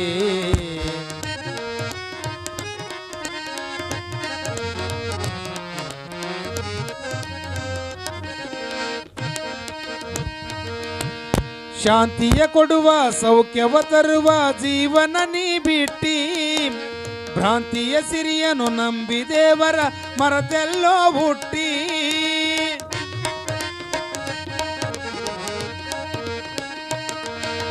ಶಾಂತಿಯ ಕೊಡುವ ಸೌಖ್ಯವ ತರುವ ಜೀವನ ನೀ ಬಿಟ್ಟಿ, ಭ್ರಾಂತಿಯ ಸಿರಿಯನು ನಂಬಿ ದೇವರ ಮರತೆಲ್ಲೋ ಹುಟ್ಟಿ. ಮಡಿವಾಳೇಶನ ಬೋಧೆಯ ಕೇಳದೆ ಸುಮ್ಮನೆ ನೀ ಕೆಟ್ಟಿ, ಮಡಿವಾಳೇಶನ ಬೋಧೆಯ ಕೇಳದೆ ಸುಮ್ಮನೆ ನೀ ಕೆಟ್ಟಿ. ಜನ್ಮ ಸಾರ್ಥಕ ಮಾಡಿಕೊಳ್ಳಲಿಲ್ಲ ಸುಮ್ಮನೆ ನೀ ಕೆಟ್ಟಿ, ನಿನ್ನ ಜನ್ಮವು ಪುಗಸಟ್ಟಿ. ಶ್ರೇಷ್ಠ ಮಾನವ ಜನ್ಮಕ್ಕೆ ಬಂದು ಏನೇನು ಪಡದಿ, ಇಷ್ಟಲಿಂಗ ಗುರು ಜಂಗಮ ಗೊಲಿಯದೆ ಹಾಗೆ ನೀ ನಡದಿ. ಗುರುವಿನ ಗುರುತ ಮಾಡಿಕೊಳ್ಳದೆ ಹಾಗೆ ನೀ ನಡದೆ, ತಮ್ಮ ಹಾಗೆ ನೀ ನಡದೆ, ತಮ್ಮ ಹಾಗೆ ನೀ ನಡದೆ. ಸಾಂಬಜಯ ನಮ ಪಾರ್ವದೇಪದ ಶಿವ ಹರ ಹರ ಮಹಾದೇವ. ಶ್ರೇಷ್ಠ ಮಾನವ ಜನ್ಮಕ್ಕೆ ಬಂದು ಏನೇನು ಕಂಡಿ. ಬಹಳ ಪವಿತ್ರವಾಗಿರ್ತಕ್ಕಂಥ ಈ ಮನುಷ್ಯ ಜನ್ಮಕ್ಕೆ ಬಂದ ಬಳಿಕ ಇರುವಿ 84 ಲಕ್ಷ ಜೀವರಾಶಿ ಒಳಗೆ ಪವಿತ್ರವಾಗಿರುವಂಥ ಜನ್ಮ ಯಾವುದಾದ್ರೂ ಇದ್ರೆ ಅದು ಮನುಷ್ಯ ಜನ್ಮ ಮಾತ್ರ. ಅಷ್ಟು ಪವಿತ್ರವಾಗಿರುವಂಥ ಮನುಷ್ಯ ಎಲ್ಲವನ್ನ ಅನುಭವಿಸುವಂಥ, ಜ್ಞಾನವನ್ನು ಪಡೆಯುವಂಥ, ಎಲ್ಲ ಸರ್ವಸ್ವವನ್ನು ಗಳಿಸುವಂಥ ವ್ಯಕ್ತಿ ಒಂದು ಜೀವ ಅಂತಂದರೆ ಅದು ಮನುಷ್ಯ ಜನ್ಮ ಮಾತ್ರ. ಅದಕ್ಕೆ ಮಹಾಜ್ಞಾನಿಗಳಾಗಿರ್ತಕ್ಕಂಥ ಪುರಂದರದಾಸರು ಒಂದು ಮಾತು ಹೇಳ್ತಾರೆ, ಮಾನವ ಜನ್ಮ ದೊಡ್ಡದು, ಇದು ಹಾನಿ ಮಾಡಿಕೊಳ್ಳಬೇಡ ಹುಚ್ಚಪ್ಪಗಳಿರ ಅಂತ. ಮನುಷ್ಯ ಜನ್ಮ ಎಷ್ಟು ಶ್ರೇಷ್ಠದಂತಂದ್ರೆ ಇನ್ನೊಂದು ಉಪಮೆ ಕೊಡಲಿಕ್ಕೆ ಬರೋದಿಲ್ಲಂತ. ಅಷ್ಟು ಪವಿತ್ರವಾಗಿರ್ತಕ್ಕಂಥ ಈ ಮನುಷ್ಯ ಜನ್ಮದೆ. ಪವಿತ್ರವಾಗಿರ್ತಕ್ಕಂಥ ಮನುಷ್ಯ ಜನ್ಮಕ್ಕೆ ಬಂದ ಬಳಿಕ ನಾವು ಏನೇನು ಪಡ್ಕೊಂಡಿವಿ. ಮುತ್ತರ ನಿಮಗೇನು ಗೊತ್ತದ ರೀ, ಹೊಲ ಎಷ್ಟು ಎಕರೆ ಅದ, ಮನೆ ಇಷ್ಟ ಅಂತಸ್ತದ, ಎಲ್ಲ ಅಂತಸ್ತು ಮನೆ ಅದ, ಬಂಗಾರದವ, ವಜ್ರ ವೈಡೂರ್ಯ ಸಾಕಷ್ಟು ಪಿತಾಂಬರಗಳದವ. ನಮ್ಮ ಮನೆಗಿನ ಏನು ಬೇಕ್ರಿ ಎಲ್ಲ ಪಡ್ಕೊಂಡಿವಿ. ಇವೆಲ್ಲ ಅಸ್ಥಿರವಾಗಿರ್ತಕ್ಕಂಥ ಸಂಪತ್ತುಗಳಿವು. ಶಾಶ್ವತವಾಗಿರ್ತಕ್ಕಂಥ ಜೀವನ ಮುಕ್ತಿಗೆ ಪಡಿತಕ್ಕಂಥ ಸಂಪತ್ತು ಯಾವುದಾದ್ರೂ ಇದ್ರೆ ಅದು ಗುರು ಉಪದೇಶವನ್ನು ಅಷ್ಟಾವರಣವೇ ಅಂಗವಾಗಿ, ಪಂಚಾಚಾರವೇ ಪ್ರಾಣವಾಗಿ, ಶಟಸ್ಥಲವೇ ಆತ್ಮ ಅಂತಕ್ಕಂಥವೇನದವಲ್ಲ, ಇವು ನಮ್ಮ ಹತ್ತಿರ ಬರ್ತಕ್ಕಂಥವು. ಇವು ಯಾವಾಗಲೂ ನಮ್ಮನ್ನು ಕಾಯುವಂಥವು. ಏನಾದರೂ ಸಂಪತ್ತುಗಳಿದ್ರೆ ಇವು ಒಳ್ಳೆಯದಾಗಿರ್ತಕ್ಕಂಥ ತತ್ವ ವಿಚಾರಗಳನ್ನು ಮಾತ್ರ ನಮ್ಮ ಸಂಗಾಟ ಬರ್ತವೆ. ನೀವು ಬೇಕಾದ ಇದ್ದರೂ ಕೂಡ ಯಾವ ನಮ್ಮ ಸಂಗಾಟ ಬರೋಂಗಿಲ್ಲ. ಯಾವ ಕೂಡ ನಮಗೆ ಅವು ಸಂಪತ್ತು ಅವು ಕ್ಷಣಿಕವಾಗಿರ್ತಕ್ಕಂಥದ್ದು. ಅವು ಇರುವಾಗ ಆದರೆ ಮನುಷ್ಯ ನಾವು ತಿಳ್ಕೊಂಡಿವಿ ಸಂಪತ್ತಿದ್ದವನೇ ದೊಡ್ಡವ, ಅವದಿರ್ಲಿಕ್ಕಪ್ಪ ಜಗತ್ತದೊಳಗಿಲ್ಲ ಅನ್ನುವಂಥ ಮಾತನ್ನು ನೀವು ಅನ್ಬೋದು. ಈ ಸೃಷ್ಟಿ ಒಳಗೆ, ಈ ಪ್ರಪಂಚದೊಳಗೆ, ಈ ಭೂಮಿ ಆಳಿರ್ತಕ್ಕಂಥ ರಾಜ ಮಹಾರಾಜರು ನೀವೆಲ್ಲ ನೋಡ್ತೀರಿ. ಈ ಭೂಮಿಯನ್ನು ಆಳಿದರು. ಇಲ್ಲಿರುವಂಥ ಎಲ್ಲ ಮನುಷ್ಯರನ್ನು ಮನಸ್ಸುಗಳನ್ನು ಕಲುಷಿತ ಮಾಡಿದರು. ರಾಜ ಮಹಾರಾಜರು ಮಾಡದೇ ಮಾಡಿದರು. ಕಿರೀಟವನ್ನು ಬಂಗಾರದ ಅರಮನೆಯೊಳಗೆ, ಬಂಗಾರದ ಸಿಂಹಾಸನದೊಳಗೆ ಬಂಗಾರದ ಕಿರೀಟವನ್ನು ಹೊತ್ತುಕೊಂಡು ಮೆರೆದರು. ಆದರೆ ಯಾರ್ದು ಕೂಡ ಒಬ್ಬರದು ಕೂಡ ಗದ್ದುಗೆ ಆಗಿಲ್ಲ. ಯಾವ ಮಹಾರಾಜರದು ಆಗಿಲ್ಲ. ಆಗ್ಯದನ್ರಿ? ಎಲ್ಲರೇ ಇಂಥ ಮಹಾರಾಜನ ರಥೋತ್ಸವ ಆಗ್ತದಂತ ಎಲ್ಲರೇ ಕೇಳಿರೇನು? ಯಾ ಮಹಾರಾಜನ ರಥೋತ್ಸವ ಆಗ್ತದೆ, ಅವರು ಪ್ರತಿ ವರ್ಷ ಜಾತ್ರೆ ಆಗ್ತದಂತ ಏನಾದರೂ ಕೇಳಿರೇನು? ಇಲ್ಲ. ಆದರೆ ಯಾವ ಸಂಪತ್ತಿಲ್ಲ, ಯಾವುದು ಆಭರಣಗಳಿಲ್ಲ, ಮನೆಗಳಿಲ್ಲ, ಅರಮನೆಗಳಿಲ್ಲ, ಯಾವುದು ಇಲ್ಲದೆ ಇದ್ದರೂ ಕೂಡ ನಮ್ಮೆಲ್ಲರ ಮನಮನದೊಳಗೆ ಉಳಿತಕ್ಕಂಥ ಅನೇಕ ಮಹಾತ್ಮರದರ. ಗುಡ್ಡಾಪುರದ ದಾನೇಶ್ವರಿ ದಾನಮ್ಮ ತಾಯಿ ಯಾವ ಸಂಪತ್ತು ಗಡುವಿಗೆ ಹೋಗಲಿಲ್ಲ. ಆದರೆ ಇರುವರೆಗೂ ಕೂಡ ದಾಸೋಹ ಆಗಲಿ, ಗುರು ಲಿಂಗ ಜಂಗಮ ಪ್ರೇಮಿಯಾಗಿ ನಿರಂತರವಾಗಿ ಜೀವನವನ್ನು ನಡೆಸಿದಳು. ಅವರು ಹೋಗಿ 1200 ವರ್ಷಗಳು, ಸಾವಿರ ವರ್ಷಗಳ ಗತಿಸಿದರೂ ಕೂಡ ಅವರೆಲ್ಲರೂ ನಮ್ಮೆಲ್ಲರ ಮನಮನದೊಳಗದಾರ ಅಂತಂದ್ರೆ ಇರುವಾಗ ಊದಿನ ಕಡ್ಡಿ ಹೆಂಗೆ ತಮ್ಮನ್ನು ತಾವು ಸುಟ್ಟುಕೊಂಡು ಇನ್ನೊಬ್ಬರಿಗೆ ಸುವಾಸನೆಯನ್ನು ಕೊಟ್ಟದ ಅವರು ಮಹಾತ್ಮರಾಗಿರ್ತಕ್ಕಂಥವ್ರು, ಸಂತರು, ಶರಣರು, ಶಿವಯೋಗಿಗಳು ಮಾತ್ರ ಈ ಭೂಮಿ ಮೇಲೆ ಉಳಿದಾರೆ. ಅವ್ರ ರಥೋತ್ಸವ ಆಗ್ತದೆ, ಅವರು ಪುರಾಣ ನಡೀತದೆ, ಅವರು ಗುಡಿ ಗುಂಡಾರಗಳಾಗ್ಯಾವೆ. ಅವರೆಲ್ಲರಿಗೂ ಕೂಡ ಇನ್ನೂ ಕೂಡ 1000 ವರ್ಷಗಳ ಆದರೂ ಕೂಡ ಇನ್ನೂ ಪಾಳೆ ಹಚ್ಚಿ ನಾವು ದರ್ಶನಕ್ಕೆ ಹೋಗ್ತೀವಿ ಅಂತಂದ್ರೆ ಅವರು ಮಾಡಿರ್ತಕ್ಕಂಥ ಕಾರ್ಯ ಎಂಥದದೆ, ಅವರು ಮಾಡಿರ್ತಕ್ಕಂಥ ಕೆಲಸ ಎಂಥದದೆ. ಅದಕ್ಕೆ ನಿಜವಾಗಲೂ ಕೂಡ ಜ್ಞಾನಕ್ಕೆ ಎಲ್ಲರೂ ತಲೆಬಾಗ್ತಾರೆ, ಆದರೆ ಸಂಪತ್ತಿಗೆ ಯಾರೂ ಕೂಡ ತಲೆಬಾಗಂಗಿಲ್ಲ. ಯಾಕಂತಂದರೆ ಅವೆಲ್ಲವೂ ಕೂಡ ಅಸ್ಥಿರವಾಗಿರ್ತಕ್ಕಂಥದ್ದು. ನೀವು 2-3 ವರ್ಷಗಳ ಹಿಂದೆ ನೋಡಿದಿರಿ, ಮಹಾಮಾರಿ ಆಗಿರ್ತಕ್ಕಂಥ ಕೊರೋನಾ ಬಂದಾಗ ಬೇಕಾದಷ್ಟಿತ್ತು. ಅವಾಗ ಇವರು ಭಾಳ ಗಳಿಸ್ಯಾರಿ ಅಂತ ಮನೆಗೆ ಇಟ್ಕೋಬೇಕಾಗಿತ್ತು. JCB ದಬ್ಬಿದ್ರು, ಮನುಷ್ಯರಲ್ಲ. JCB ದಬ್ಬಿ ಮತ್ತು ಮಕ್ಕಕ್ಕೆ ಚಿಕ್ಕ ಹಾಕೊಂಡ್ರು. ಏನಂತಾರೆ ಅವಕ್ಕೆ? ನೀವು ಕನ್ನಡದೊಳಗೆ ಮಾಸ್ಕ್, ಇಂಗ್ಲೀಷ್ನೊಳಗೆ ಮಾಸ್ಕ್ ಅಂತೀರಿ, ಚಿಕ್ಕನೆ ಅಂತಾರೆ ಅವಕ್ಕೆ. ಅಂತ ಹಾಕ್ಕೊಂಡ್ರು. ನಿಮ್ಗೆ ಬಿಟ್ಟರೆ ಏನವರು? ಅವ್ರಿಗೆ ಏನಾದ್ರೂ ಅಲ್ಲಿ ಹೋಗಿ ಬಂದ್ರೆ ಇವ್ರು ಒಳಗೆ ಕರ್ಕೊಂಡಿಲ್ಲ ಅಂದ್ರೆ ಈ ಸಂಪತ್ತು ತೊಗೊಂಡು ಏನು ಮಾಡುತ್ತೆ? ಅಸ್ಥಿರವಾದ ಸಂಪತ್ತು ಯಾವಾಗ ಕೂಡ ಶಾಶ್ವತವಾಗಿರ್ತಕ್ಕಂಥದ್ದಲ್ಲ. ಗುರು ಲಿಂಗ ಜಂಗಮ ಪಾದೋದಕ ವಿಭೂತಿ ರುದ್ರಾಕ್ಷಿ ಮಂತ್ರ ಅಂತಕ್ಕಂಥವು ಏನದವಲ್ಲ, ಇವು ಅಷ್ಟಾವರಣ ಕವಚಗಳಾಗಿರ್ತಕ್ಕಂಥ ನಮ್ಮನ್ನು ರಕ್ಷಣೆ ಮಾಡ್ತಕ್ಕಂಥ ಶಕ್ತಿ ಅವರಲ್ಲಿ ಅದಾವೆ. ಅದಕ್ಕೆ ದೇವರಿಗೆ ಷಣ್ಮುಖ ಶಿವಗಳೊಂದು ಮಾತನ್ನು ಬರೀತಾರೆ. ಗುರುವಿನಲ್ಲಿ ಗುಣವ ನರಸಿದೊಡೆ ಒಂದನೆಯ ಪಾತಕ, ಲಿಂಗದಲ್ಲಿ ಶಿಲೆಯ ನರಸಿದೊಡೆ 2ನೆಯ ಪಾತಕ, ಜಂಗಮನಲ್ಲಿ ಕುಲವ ನರಸಿದೊಡೆ 3ನೆಯ ಪಾತಕ, ಪಾದೋದಕದಲ್ಲಿ ಸೂತಕವ ನರಸಿದೊಡೆ 4ನೆಯ ಪಾತಕ, ಪ್ರಸಾದದಲ್ಲಿ ರುಚಿಯ ನರಸಿದೊಡೆ 5ನೆಯ ಪಾತಕ, ಇಂತಿ ಪಂಚ ಮಹಾಪಾತಕರ ಎನಗೊಮ್ಮೆ ತೋರದಿರಯ್ಯ ಅಖಂಡೇಶ್ವರ ಅಂತ ದೇವರಿಗೆ ಷಣ್ಮುಖ ಶಿವಗಳು ಈ ಮಾತನ್ನು ಬರ್ಕೊಂಬರ್ತಾರಂದ್ರೆ ಅವ್ರಿಗೆ ಎಷ್ಟು ತಿಳಿದಿರ್ಬೇಕು. ಗುರುವಿನಲ್ಲಿ ಗುಣವ ನರಸಿದೊಡೆ, ಗುರುಗಳಾಗಿರ್ತಕ್ಕಂಥವರು ನಾವು ಗುರುವಿನ ಸನ್ನಿಧಾನಕ್ಕೆ ಹೋದಾಗ ಗುಣಾವಗುಣಾದಿಗಳನ್ನು ಯಾವಾಗಲೂ ಕೂಡ ಹರಿಸಬಾರ್ದು, ಅದ್ರ ಬಗ್ಗೆ ತಿಳ್ಕೊಳ್ಬಾರ್ದು. ಗುರು ಅಂದ್ರೆ ಗುರುನೇ. ನಮಗೆ ವಿದ್ಯಾದಾನ ಮಾಡಿರ್ತಕ್ಕಂಥ ಗುರುಗಳಿಗೆ ಯಾವಾಗಲೂ ಕೂಡ ಶರಣಾಗಿ ಯಾವಾಗಲೂ ಕೂಡ ನಾವು ಸಾಷ್ಟಾಂಗವನ್ನು ಎರಗಬೇಕಾಗ್ತದೆ.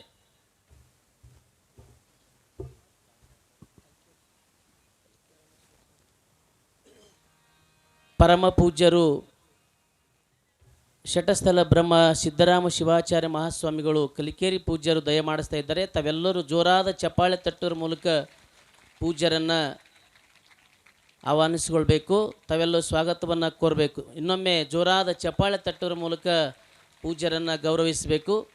ಯಾಕಂದರೆ ಮಹಾತಾಯಿ ಲಿಂಗಮ್ಮ ತಾಯಿ ಇರುವವರೆಗೂ ಕೂಡ ಗುರುಲಿಂಗ ಜಂಗಮ ಪ್ರೇಮಿಯಾಗಿ ಮಹಾದಾಸೋಹಿ ಆಗಿರ್ತಕ್ಕಂಥ ಮಹಾತಾಯಿ ನಿರಂತರವಾಗಿ ಆ ತಾಯಿ ಮಾಡಿರ್ತಕ್ಕಂಥ ಕಾರ್ಯದೊಳಗೆ ಮಹಾತ್ಮರು, ಸತ್ಪುರುಷರು, ಶಿವಯೋಗಿಗಳು ಯಾವಾಗಲೂ ಕೂಡ ಆಗಮಿಸ್ತಾ ಇರ್ತಾರೆ.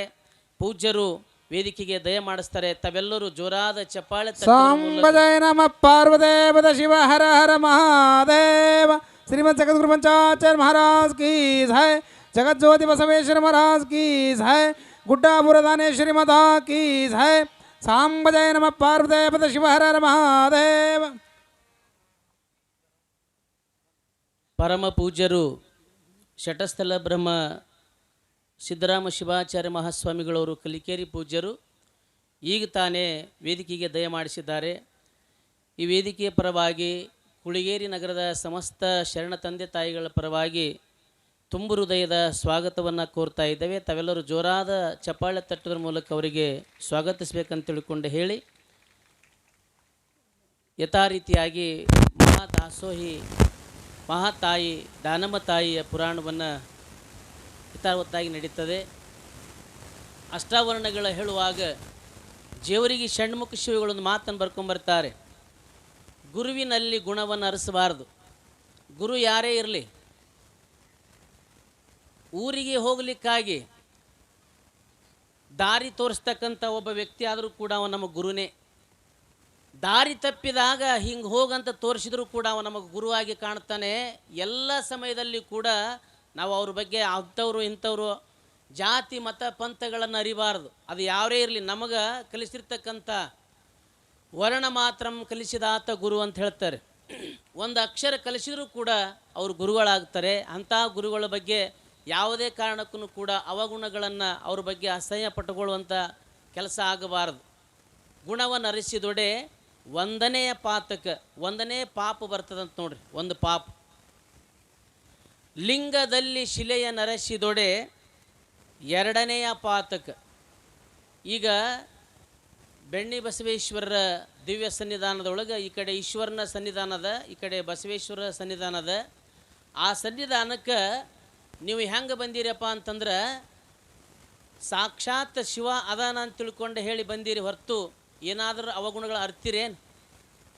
ನಿಮಗೆ ಯಾಕೆ ಈ ಮಾತನ್ನ ಹೇಳಲಿಕ್ಕತ್ತೀನಪ್ಪ ಅಂತಂದ್ರೆ ಒಂದು ದೃಷ್ಟಾಂತ ಹೇಳಿ ನಿಮಗೆ ಮುಂದಿನ ವಿಚಾರ ಹೇಳ್ತೀನಿ. ಹುಬ್ಬಳ್ಳಿ ಸಿದ್ಧಾರೂಢರು ಮಹಾಜ್ಞಾನಿಗಳು, ತ್ರಿಕಾಲಜ್ಞಾನಿಗಳು, ನಿರಂತರವಾಗಿ ಶಾಸ್ತ್ರವನ್ನು ಅರಿಯುತ್ತಿರುವಂಥ ಪ್ರಸಂಗದೊಳಗೆ ಅವರ ಶಿಷ್ಯರಾಗಿರ್ತಕ್ಕಂಥ ಒಬ್ಬ ಹುರ್ಕಡ್ಲಿ ಮಾಸ್ಟರ್ ಅಂತಿದ್ದರು.